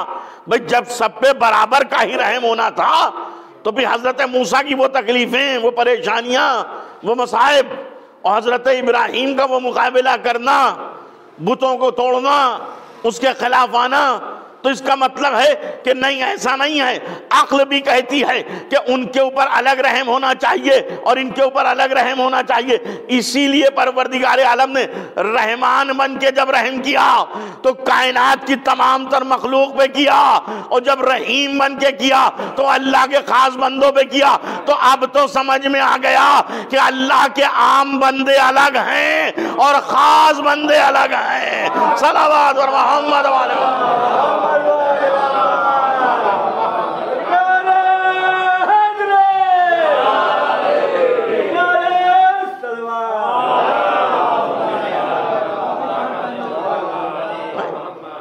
भाई अल्लाह के आम बंदे जो हैं वो अलग हैं, लेकिन जो खास बंदे वो अलग है। खास क्यों हैं? खास हैं अपनी वजह से अरबाब अदा, क्योंकि उन्होंने जो मारिफत हासिल की, उन्होंने जो इताअत की, उन्होंने जो पैरवी की, उन्होंने जो अल्लाह के सामने सर झुकाया, उन्होंने जो सजदा किया, उसकी वजह से वो खास है। इसलिए नहीं कि उनका कोई अल्लाह से रिश्ता था माज़अल्लाह, इसलिए अल्लाह ने उनको खास किया, इस वजह से नहीं खास किया, बल्कि चूंकि वो मारिफत की मंजिल में, इताअत की मंजिल में, इबादत की मंजिल में हर जगह अरबाब अदा तमाम बंदों से अफजल थे। और जब बंदों से अफजल थे तो उनके ऊपर अल्लाह ने रहमत खास भी की, अल्लाह ने उनके ऊपर नेमत खास भी की। सबके ऊपर एक जैसी नेमत नहीं होगी, सबके ऊपर एक जैसा रहम नहीं होगा। उनके ऊपर जो रहम होगा वो रहमत खास होगी, इनके ऊपर जो नेमतें नाजिल होंगी वो नेमतें खास होगी। तो परवरदिगार आलम ने ये साबित कर दिया कुरान मजीद में कि आम बंदे अलग होते हैं और ख़ास बंदे अलग होते। अब उसके बाद आ गया ये अल्हम्दुलिल्लाह रब्बिल आलमीन। इस बिस्मिल्लाहिर रहमानिर रहीम के बाद अगर कोई आयत हो सकती थी तो वो सिर्फ यही आयत थी, इसलिए कि इस आयत में परवरदिगार आलम क्या इरशाद फरमा रहा है, तर्जुमा आप मुझसे बेहतर जाने। तमाम तर तारीफें सदावार हैं उस अल्लाह के लिए जो आलमीन का पालने वाला है। सलावत और मोहम्मद वाले। यानी पहले अल्लाह की रहमत का करार कर लिया कि बेशक उसका रहम, उसका करम हर चीज का अहाता किए हुए, और इसीलिए ये ताकीद की गई है कि जब किसी काम की इब्तिदा हो, आगाज हो, तो पैगंबर फरमाते हैं कि बिस्मिल्लाहिर्रहमानिर्रहीम से करो, बगैर बिस्मिल्लाह के किसी काम का आगाज न करो, इसलिए कि वो काम कभी पाए तकमील तक नहीं पहुंचेगा। तो इसलिए क्योंकि अल्लाह का रहम उसमें शामिल हाल होता है। अब बात आई अल्हम्दुलिल्लाह रब्बिल आलमीन की। तमाम तर तारीफें अज़ीज़ान मोहतरम, मैं फिर नौजवानों से कहता हूँ खुदा के लिए कुरान को पढ़ने की सलाहियत पैदा करो। अल्हम्दु, तमाम तारीफें हर तरह की हम्द सना उस अल्लाह के लिए है कि जो आलमीन का पालने वाला। यानी हम, सना, तारीफ, शुक्रिया, मदा, ये जितनी भी लफ्ज़ें हैं ये दुनिया में भी होती हैं, सबके लिए होती है। किसी ने कुछ कहा हमने मदा कर दी, किसी ने कुछ कहा हमने सना कर दी, किसी ने एहसान किया हमने शुक्रिया अदा कर दिया, किसी ने कुछ कहा हमने उसकी तारीफ कर दी। बेशक यही इखलाकी फरीजा है और ये कुरान तरीका सिखा रहा है कि अगर तुम्हारे साथ कोई एहसान कर दे, अगर तुम्हारे साथ कोई इनाम कर दे, तो अब तुम्हारा यह फरीजा है कि तुम उसका शुक्रिया अदा करो। मगर उसके साथ परवरदिगार आलम ये भी बता रहा है कि देखो उसके शुक्रगुजार बनना, सना करना, तारीफ करना, मदह करना, सब कुछ करना, मगर ये याद रखना हर हम्द से पहले उस अल्लाह की मदह करना, हर शुक्र से पहले उस अल्लाह का शुक्र करना, हर नेमत से पहले उस अल्लाह का शुक्र अदा करना। इसलिए कि ये तमाम चीजें जो तुम कर रहे हो, इनके लिए अगर किसी ने हालात साजगार किए हैं तो वो अल्लाह है। सलावत और मोहम्मद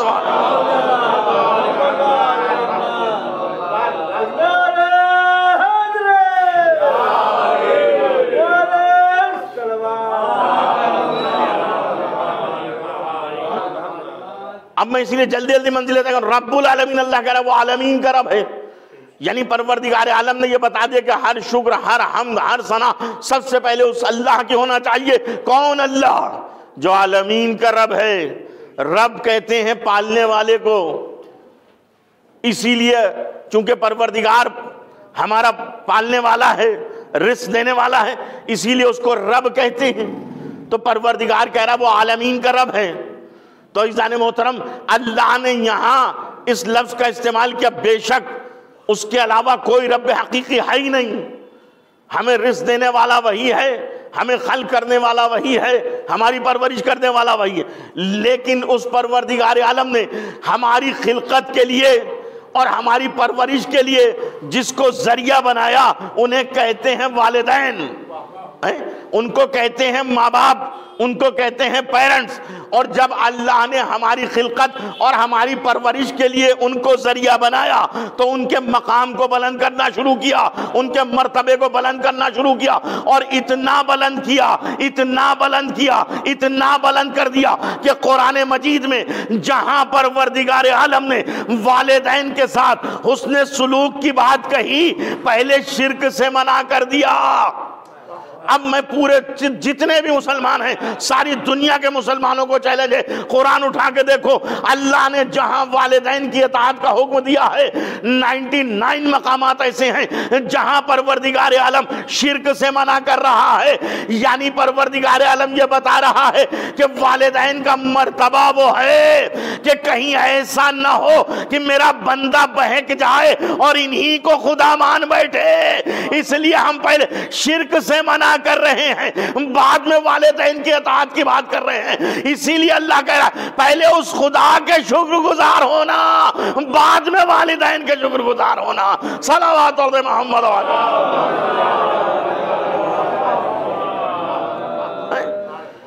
इसलिए कि वो परवरदिगार रब्बुल आलमीन, तुम्हारे माँ बाप, तुम्हारे वालिदैन तुम्हारी परवरिश का जरिया है, लेकिन परवरदिगार वो तो कुल कायनात में तमाम तर मखलूक जितनी भी है, वो कह रहा आलमीन का परवरदिगार है। तो पहले ये तो तय कर लो कि आलमीन की हदें हैं कहाँ। जहां जहां तक उसकी हदें हैं और वहां वहां तक जहां जहां मखलूक है, उन सब का पालने वाला वो परवरदिगार है। वो खुदा के जो वादहुल शरीक है, वो खुदा के जिसके मिस्ल कोई नहीं है, उसके जैसा कोई नहीं है। तो अल्लाह ने अपनी वहदानियत और अपनी तौहीद को पेश करते हुए ये इरशाद फरमाया कि वो रब्बुल आलमीन। लेकिन वहीं एक मैसेज दिया कि देखो, हमने तुम्हारी परवरिश के लिए, हमने तुम्हारी खिलकत के लिए जिनको मोहतरम बनाया है वो हैं तुम्हारे माँ बाप, वालिदैन, और उन्हीं के मर्तबे को हमने इतना बुलंद किया है, उन्हीं के मकाम को हमने इतना बुलंद, या अल्लाह की ही तरफ से तो रुतबा मिला है। क्या हमने और आपने या दुनिया के किसी बड़े इदारे ने माँ बाप को ये अवार्ड दे दिया है या उनको ये दर्जा दे दिया है कि माँ बाप का मर्तबा इतना बुलंद है? का नहीं, उस परवरदिगार आलम ने ये मर्तबा दिया है। वही कह रहा है कुरान में कि वला तकुल्लहुमा उफ़्फ़िन, अपने माँ बाप से उफ तक न कहो। वही परवरदिगार कह रहा है कुरान मजीद में कि माँ बाप के सामने जाओ तो तुम्हारे बाजू झुके होना चाहिए। वही परवरदिगार कुरान में कह रहा है माँ बाप के लिए रब्बिरहमुमा कमा रब्बयानी सगीरा।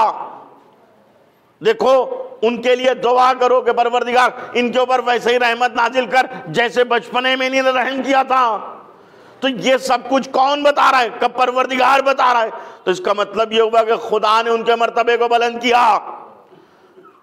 क्यों? का इसलिए कि वो तुम्हारी परवरिश का जरिया हैं। बस एक बात अर्ज कर दूं और यहीं से मैं मसाइब की तरफ जाऊंगा कि देखिए, बेशक हर माँ बाप अपनी औलाद की परवरिश का जरिया है, दूसरे का नहीं। दूसरे के कफील हैं, जिम्मेदार बन सकते हैं, लेकिन अल्लाह ने जो मौका दिया है उनको जो साहिब औलाद बनाया है तो वो उनकी औलाद के लिए है। भाई हर आदमी, हर माँ बाप जो साहिब औलाद है वो अपनी औलाद की परवरिश के जिम्मेदार हैं।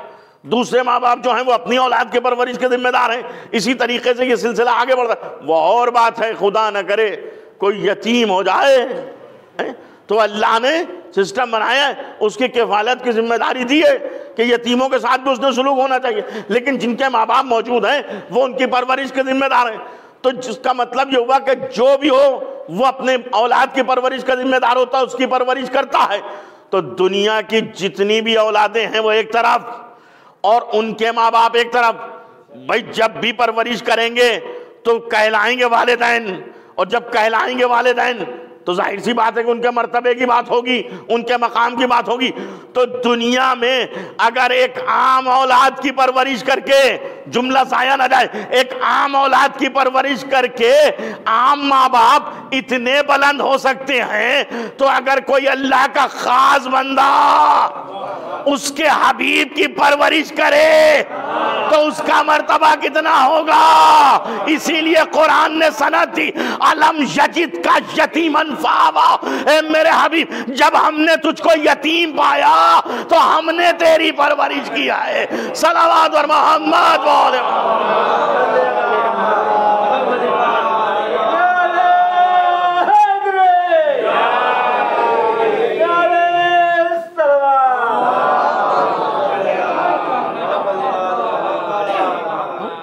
दुनिया के माँ बाप अपनी औलाद की परवरिश कर रहे हैं, वो मोहतरम जाहिर सी बात है कि अल्लाह ने मर्तबा दिया, कोई हमें इश्काल नहीं, कोई सवाल नहीं, इसलिए कि परवरदिगार आलम ने यह निज़ाम बनाया है। तो दुनिया के माँ बाप अपनी औलादों की परवरिश करके मोहतरम है, मगर सलाम अबू तालिब की जात को कि जिसने नबी की परवरिश की। अल्लाह अकबर। अब हम क्या कहें अरबाब अज़त दुनिया के मुसलमानों को। मैं तो कहता हूं वो मुसलमान नहीं जो हजरत अबू तालिब के ईमान पर शक करता है, इसलिए कि अबू तालिब की जात वो जात है कि जिसके अमल को अल्लाह अपना अमल कहता है। यानी परवरिश कर रहे हैं अबू तालिब, अल्लाह कहता हमने पाला। सलावत और मोहम्मद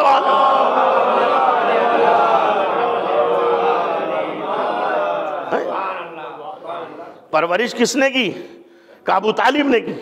वो कह रहा है कि अलम यजिद का यतीमन फावा, ऐ मेरे रसूल, ऐ मेरे हबीब, हमने जब तुमको यतीम पाया तो हमने तुम्हारी पुश्त बनाई कि हमने तुम्हारी परवरिश। अल्लाह अकबर। ये है मर्तबा जनाब अबू तालिब करबा पे, ये है मकाम कि अल्लाह उनके अमल को अपना अमल कहता है। अब ये कुरान से साबित है, मैं जसारत कर रहा हूँ, लब कुशाई कर रहा हूँ कि अल्लाह ने अबू तालिब के अमल को अपना अमल कहा, तो अल्लाह हर एक के अमल को अपना अमल नहीं कहता। हर किसी के अमल को परवरदिगार आलम अपनी तरफ निस्बत नहीं देता, बल्कि उसी के अमल को अपनी तरफ निस्बत देता है कि जो मासूम होता है, जो मासूम होता है। अपने इस जुमले की तायीद के लिए मैं जुमला अर्ज कर रहा हूं, अल्लाह उसी के अमल को अपना अमल कहता है कि जो मासूम होता है। मिसाल तायीद के लिए जुमला अर्ज कर दूं, जब खैबर में लश्कर पे लश्कर जा रहा था, बहादुर पे बहादुर जा रहे थे और खैबर फतह न हुआ, तो तारीख लिखने वाले कहते 39 दिन तक ये सिलसिला चला। अब जब वो तारीख में अजीम शब्बेदारी आई कि जिसके लिए पैगंबर ने कहा कल मैं अलम उसको दूंगा कि जो कर्रार होगा, गैर फर्रार होगा। भाई अलम देने की ही तो बात कही थी, तो ये तारीख में पहली शब्बेदारी थी जो अलम के लिए हो रही थी। और रसूल कह रहे थे कल अलम उसको दूंगा जो कर्रार है, गैर फर्रार है, बढ़ के हमला करने वाला है। उस वक्त तक वापस ना आएगा जब तक परवरदिगार उसके हाथों पे खैबर को फतह ना कर देगा। तो ए परवरदिगार, ए अल्लाह के रसूल, जब अल्लाह को ही खैबर फतह कराना थी तो ये अभी तलक जो जा रहे थे इनके हाथों पे क्यों फतह ना हुई? तो अजब में निदाए रसूल आएगी। अभी तलक जो जा रहे थे वो हाथ गैर मासूम थे, लेकिन जो कल जाएगा वो मासूम होगा। हाथ उसके हैं मगर यदुल्लाह कहलाते हैं। सलावत और मोहम्मद। एक और सलावत पढ़ दें, आवाज़ बुलंद।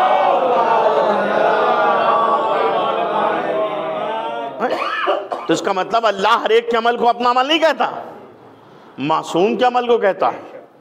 और अबू तालिब ने परवरिश की रसूल की अरबा, और इसीलिए कुरान मजीद में परवरदिगार आलम ने पैगंबर को मुखातिब होकर कहा था कि रब्बिरहमहुमा कमा रब्बयानी सगीरा, उन दोनों पर वैसे ही रहमत नाजिल कर जैसा रहम उन्होंने हमारे ऊपर किया, बचपने में किया।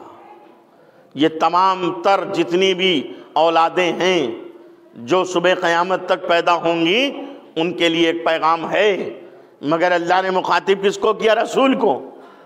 रसूल से क्या कहा जा रहा है? उनके लिए दुआ करो कि जैसा रहम उन्होंने हमारे ऊपर बचपन में किया परवरदिगार वही रहम कर। तो अब ये पैगंबर किसके लिए कह रहे हैं? इसलिए कि रवायतें तो ये कह रही कि अब जनाब अब्दुल्ला का इंतकाल हो गया, अभी पैगंबर पैदा ही नहीं हुए थे, यानी पैगंबर इस दुनिया में आने वाले थे और जनाब अब्दुल्ला का इंतकाल हो गया। उसके बाद जब पैदा हो गए तो जनाब आमिना का इंतकाल हो गया। तो अच्छा ठीक है, अरे जब अब्दुल्ला का इंतकाल हो गया और रसूल पैदा ही नहीं हुए तो फिर वहां बचपने का ताल्लुक क्या है कि उन्होंने उनके ऊपर रहम किया। अच्छा जनाब आमिना ने कुछ दिन कुछ माह की बात है, उसके बाद वो भी रहलत फरमा गई, तो भी पैगंबर के ऊपर रहम किसने किया, पैगंबर के ऊपर करम किसने किया? का यही जात थी जिसका नाम अबू तालिब है और फातिमा बिनते असद, जिन्होंने पैगंबर की परवरिश की। यही वजह थी अरबाब अज़ा कि जनाब फातिमा बिनते असद को पैगंबर अपनी मां कहते थे। और ये दुनिया में बता दिया गया आने वाली नस्लों को कि दुनिया में सिर्फ माँ बाप का मर्तबा उन्हीं का बुलंद नहीं होता जो हकीकी वालिदैन होते हैं।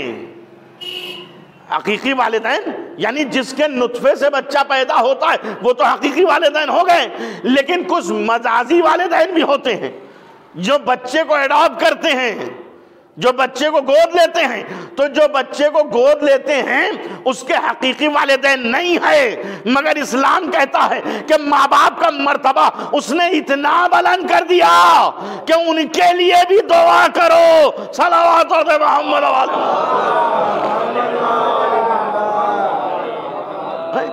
भाई, इसीलिए तो ये कहा गया, वरना पैगंबर को हुक्म क्यों दिया जाता? पैगंबर के हकीकी वालिदैन तो नहीं थे जनाब अबू तालिब और फातिमा, लेकिन चूंकि उन्होंने जो परवरिश की थी तो उनका मर्तबा इतना बुलंद हो गया कि वालिदैन की मंजिल में थे। तो इस्लाम बता रहा है ये है माँ बाप का मर्तबा, कि उनका भी मर्तबा वैसा ही है जैसे वालिदैन का है, हकीकी वालिदैन का।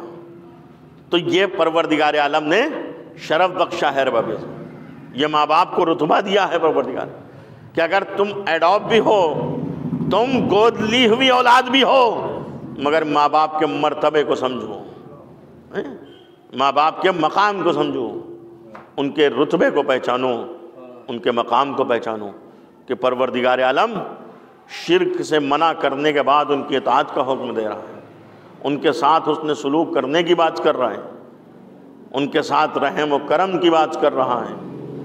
यहाँ तक के अब मैं जो रवायत पेश कर रहा हूँ ये इसके बाद खत्म मजलिस, छठे इमाम जाफर सादिक अलैहिस्सलाम इरशाद फरमाते हैं कि अगर तुम्हारे वालिदैन, अल्लामा दस्तगैब शिराज़ी लिखते हैं गुनाह कबीरा, अगर तुम्हारे वालिदैन, इमाम फरमा रहे, या उनमें से कोई एक माज़अल्लाह काफिर हो जाए, खुदा ना करे, माँ बाप वालिदैन या उनमें से कोई एक माँ या बाप अगर काफिर हो जाए तो तुम्हें कोई हक नहीं है कि तुम उनके साथ बदसलूकी करो। ये है इस्लाम का पैगाम, ये है इस्लाम का मैसेज माँ बाप की रिस्पेक्ट के लिए। अरबाब अज़ा क्यों? इसलिए कि परवरदिगार आलम ने उनको मोहतरम बनाया। बस अब मैं ये जुमला कहे बगैर रह नहीं सकता, हो जाए तकरार। अरबाब अज़ा जिसे अल्लाह ने हमारी परवरिश और हमारी खिलकत के लिए जरिया बनाया तो उसे इतना मोहतरम बना दिया कि वो कहता कि अगर माज़अल्लाह ये काफिर हो जाए तो तुम्हें हक नहीं पहुंचता। तो जो सारी कायनात की खिलकत का जरिया बन के आए, हर शबे जुमा हदीस किस्सा में हम यही कह रहे हैं, अल्लाह कहता है कि वो कहता मैंने नहीं बनाई ये जमीन, मैंने नहीं बनाया ये आसमान, मैंने नहीं बनाया ये चांदो सूरज, मैंने नहीं बनाया ये सितारे, अगर मोहम्मद वाले मोहम्मद को ना बनाया तो इसका मतलब ये हुआ कि मोहम्मद वाले मोहम्मद के सदक़े में ये खल्क़ हुआ, ये कायनात जो बनी उनके सदक़े में बनी। तो जो माँ बाप हमारी खिलकत का जरिया है वो तो इतने मोहतरम हैं, और जिनके सदक़े में ये कायनात बनी हो वो कितने मोहतरम हैं। रब वो कितने वाजिबुल इताअत हैं, उनकी फरमाबरदारी, उनकी पैरवी। तो उनकी पैरवी करने वालों ने बता दिया कि दुनिया में सबसे अजीम रिश्ता माँ बाप का होता है, वालिदैन का होता है। औलाद के लिए इससे बढ़ के कोई मोहब्बत का रिश्ता नहीं होता। लेकिन जब बात इनकी आ जाती है कि जिन्हें अल्लाह ने मोहतरम बनाया है, तो माँ बाप की मोहब्बत भी इन्हीं पे कुर्बान होती हुई नजर आती है। और यही वजह थी कि करबला में अरबाब अज़ा जो गोद के पाले कुर्बान हो रहे थे, वो हुसैन की मोहब्बत पे हो रहे थे। अल्लाह, वो हुसैन की मोहब्बत पे हो रहे थे। आप सोचिए कि मैंने तो कहा बार बार कुरान में कह रहा हूं कि वालिदैन का हुक्म आया, वालिदैन का हुक्म, लेकिन कुछ मंजिलें ऐसी हैं जहां पे माँ के दर्जे को अल्लाह ने कुछ कुछ बुलंद किया है अरबाब अज़ा। और क्यों बुलंद किया, उसकी भी वजह थी कि माँ ने जो अपने शिकम में बच्चे को रखा है उसका हक नहीं अदा हो सकता। तो माँ बाप जो मोहब्बत करते हैं अपनी औलाद से, उसकी कोई मिसाल है ही नहीं, उसकी कोई बराबरी है नहीं। एक माँ एक बाप अपने लाल के बदन पे एक खराश को बर्दाश्त नहीं कर सकता, ये तय। लेकिन हमारी जाने कुर्बान करबला के उन माओं पर अरबाब अज़ा हैं, करबला के उन वालिदैन पर कि जिन्होंने हुसैन की मोहब्बत पे अपनी मोहब्बत को कुर्बान कर दिया। जो माँ बाप अपनी औलाद के बदन पे खराश बर्दाश्त ना कर सके, वो वालिदैन करबला में तमन्ना कर रहे थे और रोजे आशूर अपने बच्चों को संवार रहे थे कि कल आशूर का दिन है, हुसैन पे बहुत कयामत का वक्त है, अपनी जाने हुसैन पे कुर्बान कर दो। अल्लाह अकबर, अपनी जाने हुसैन पे कुर्बान कर दो।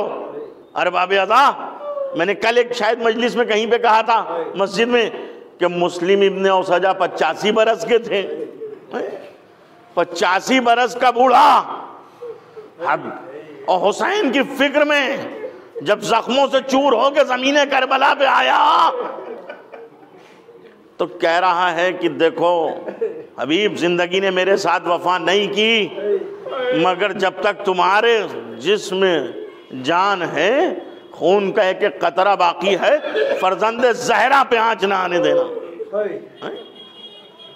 हुर अपने बेटे के साथ करबला में आया, सबको मालूम है शब आशूर की रवायत, मोतबर रवायतों में उलमा पढ़ते हैं, मैंने भी यही पढ़ा कि हुर आया अपने भाई के साथ, औलाद के साथ, गुलाम के साथ, और इमाम के कदमों पे गिर गया।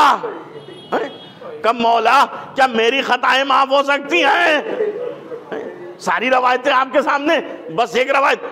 अजीज़ान मोहतरम साहिब मालूम सिब्तैन लिखते हैं, जब जंग का बाजार गर्म हुआ और वो वक्त आया कि अब जानिसार अपनी जानें कुर्बान करने जा रहे हैं, और सबसे पहले अपने बेटे का हाथ पकड़ के इमाम की खिदमत में आया।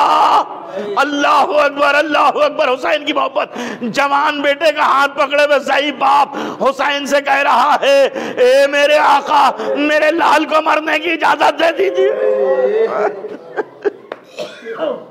असादारो इमाम से इजाजत ली, हुर का बेटा मैदान में गया, और जब मैदान में गया और जब जख्मों से चूर हो गया, अपने बाबा को आवाज दी। यही तो मकातिल में लिखा हुआ है, हुर चाहता था कि अपने लाल के सराहने पहुंचे, लेकिन उसकी समझ में नहीं आ रहा था, इसलिए कि जवान बेटे का मामला था।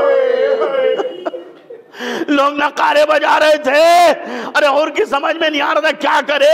एक मर्तबा जो अपने बेटे की तरफ पहुंचा तो क्या देखता है, हुसैन पहले पहुंचे हुए हैं, बेटे का सर हुसैन के जानू पर रखा हुआ। हुसैन कह रहे और क्या गजब कर रहा है, अरे ये जवान का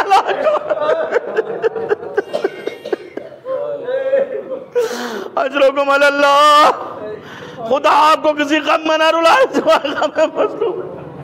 हुर को तो मना कर दिया आका कि ये जवान का मामला है, मगर अभी इसी करबला में बात वो मंजिल आने वाली है कि जब अली अकबर का जनाजा होगा कोई उठाने वाला नहीं होगा। हुसैन गिर रहे हैं, पढ़ रहे हैं, उठते हैं, गिर जाते हैं।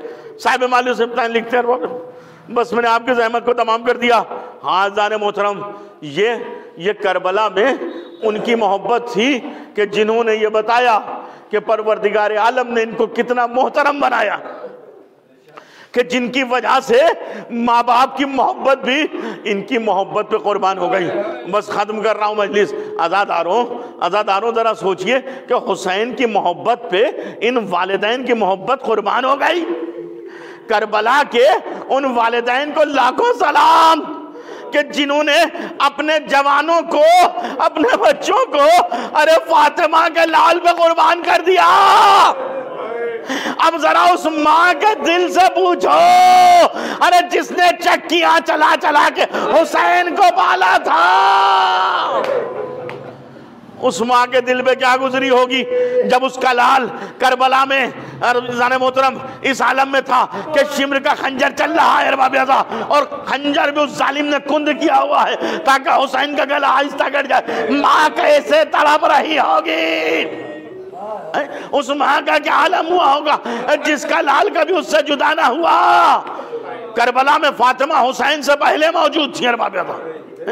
रवायतें आपके सामने, बस 2 मुहर्रम को जब ये काफिला पहुंचा था सरजमीन करबला पे, तो जब खैमे इस्तादा हुए थे, जनाब ज़ैनब ने जब खैमे में कदम रखा, किसी बीवी के रोने की आवाज शहजादी के कानों से टकराई। एक मर्तबा शहजादी कहती मेरे माँ जाए, हुसैन को बुलाया जाए। हुसैन आए, का बहन ज़ैनब अभी तो कदम रखा है ज़मीन करबला पे, ये इस्तिराब क्यों है, ये बेचैनी क्यों है, ये कर्ब क्यों? का भैया मैंने जैसे ही खैमे में कदम रखा किसी बीबी के रोने की आवाज मेरे कानों से टकराई। ए भैया ये अलामत सही नहीं मालूम देती। इमाम ने सर झुकाया, ए बहन ज़ैनब, अरे अम्मा फातिमा की आवाज को नहीं वो फातिमा जो करबला में हुसैन से पहले मौजूद है। अज़ीज़ान मोहतरम, कैसे मुमकिन था कि हुसैन का गला कट रहा हो और वो माँ मौजूद ना हो। अरे हुसैन ने सबको जुदा कर दिया। ये इम्तिहान की मंजिलें कोई करीब ना आए, मगर जब शिम्र का खंजर चला, अरे जनाबे फातिमा ये फरियाद कर रही थी, ए शिम्र मेरा बच्चा बेगुनाह है, बड़ी मशक्कतों से पाला है, मेरे लाल को पे जुर्म खता इस तरीके से ज़बान कर। हुसैन कह रहे थे अम्मा, अरे अपने रुखसारों को हुसैन के गले से हटा लो, नाना से किया हुआ वादा निभाने का वक्त है।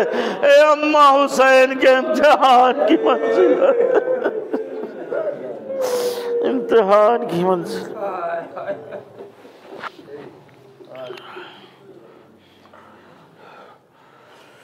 सयअलमुल्लज़ीना ज़लमू यमनक़लिबून इन्ना लिल्लाहि व इन्ना इलैहि राजिऊन रिज़न बिक़ज़ाइ व तस्लीमन लिअम्रिह। बार इलाहा हमारी इस अज़ा को कबूल फरमा ले, दार आखिरत में जज़ाए खैर दे दे। जहाँ जहाँ शान करार उनकी जान माल इज़्ज़त आबरू की हिफाजत फरमा, जो मक़रूज़ उनके कर्ज़ को अदा फरमा। परवरदिगार ये बीमारी और वबा जो अभी भी दुनिया में है इसको ख़त्म कर दे। जो मुतासिर हैं इससे खुसूसन शियाने दर करार उनको जल्द से जल्द शफ़ा दी। परवरदिगार जो बेरोज़गार होंगे उनको रोज़ी से लगा दे, जो रोज़गार से लगे हुए उनकी रोज़ी में बरकत अता फरमा। परवरदिगार हमें ज़्यादा से ज़्यादा तौफ़ीक़ दे कि हम इल्म दीन हासिल करके सीरत मासूम सलाम पर अमल करें। महबूब जिन मरूम के साले सवाक मजलिस जवार मासूम में जगह इनायत फरमा। परवरदिगार उनके गुनाहान कबीरा और सगीरा को माफ़ कर दे, उनके वरसा को, उनके बेटे और बेटियों को सब्र जमील अता फरमा। मेरे महबूब जो हम में से हज ज़ियारत के मुश्ताक़ उन्हें जल्द से जल्द बामुशर्रफ फरमा, जो हज ज़ियारत कर चुके हैं बार बार हज ज़ियारत करने की तौफ़ीक़ दे। मेरे परवरदिगार इस्लाम के परचम को सरबलंदी अता फरमा। उलमाए सालिहीन का साया हमारे सरों पे बरकरार रख। बिलखुसूस मौलाना डॉक्टर कल्बे सादिक साहब की सेहत के लिए आबाद दुआ करें, अल्लाह उनको सेहत कुल्ली अता फरमा दे। परवरदिगार दुआओं में सबसे अजीम दुआ यही है कि मुंतक़िम खून हुसैन इमाम असर अलैहिस्सलाम के ज़ुहूर में ताजील फरमा और हमें इस लायक बना दे कि इमाम अपने ग़ुलामों में शुमार कर लें। रब्बना तक़ब्बल मिन्ना इन्नका अंतस समीउल अलीम। आप हज़रात से गुजारिश है एक बार फिर सूरह हम और 3 दफ़ा सूरह तौहीद की तिलावत फरमा कर शादमान काजिम ने काजिम हुसैन साहब की रूह को सर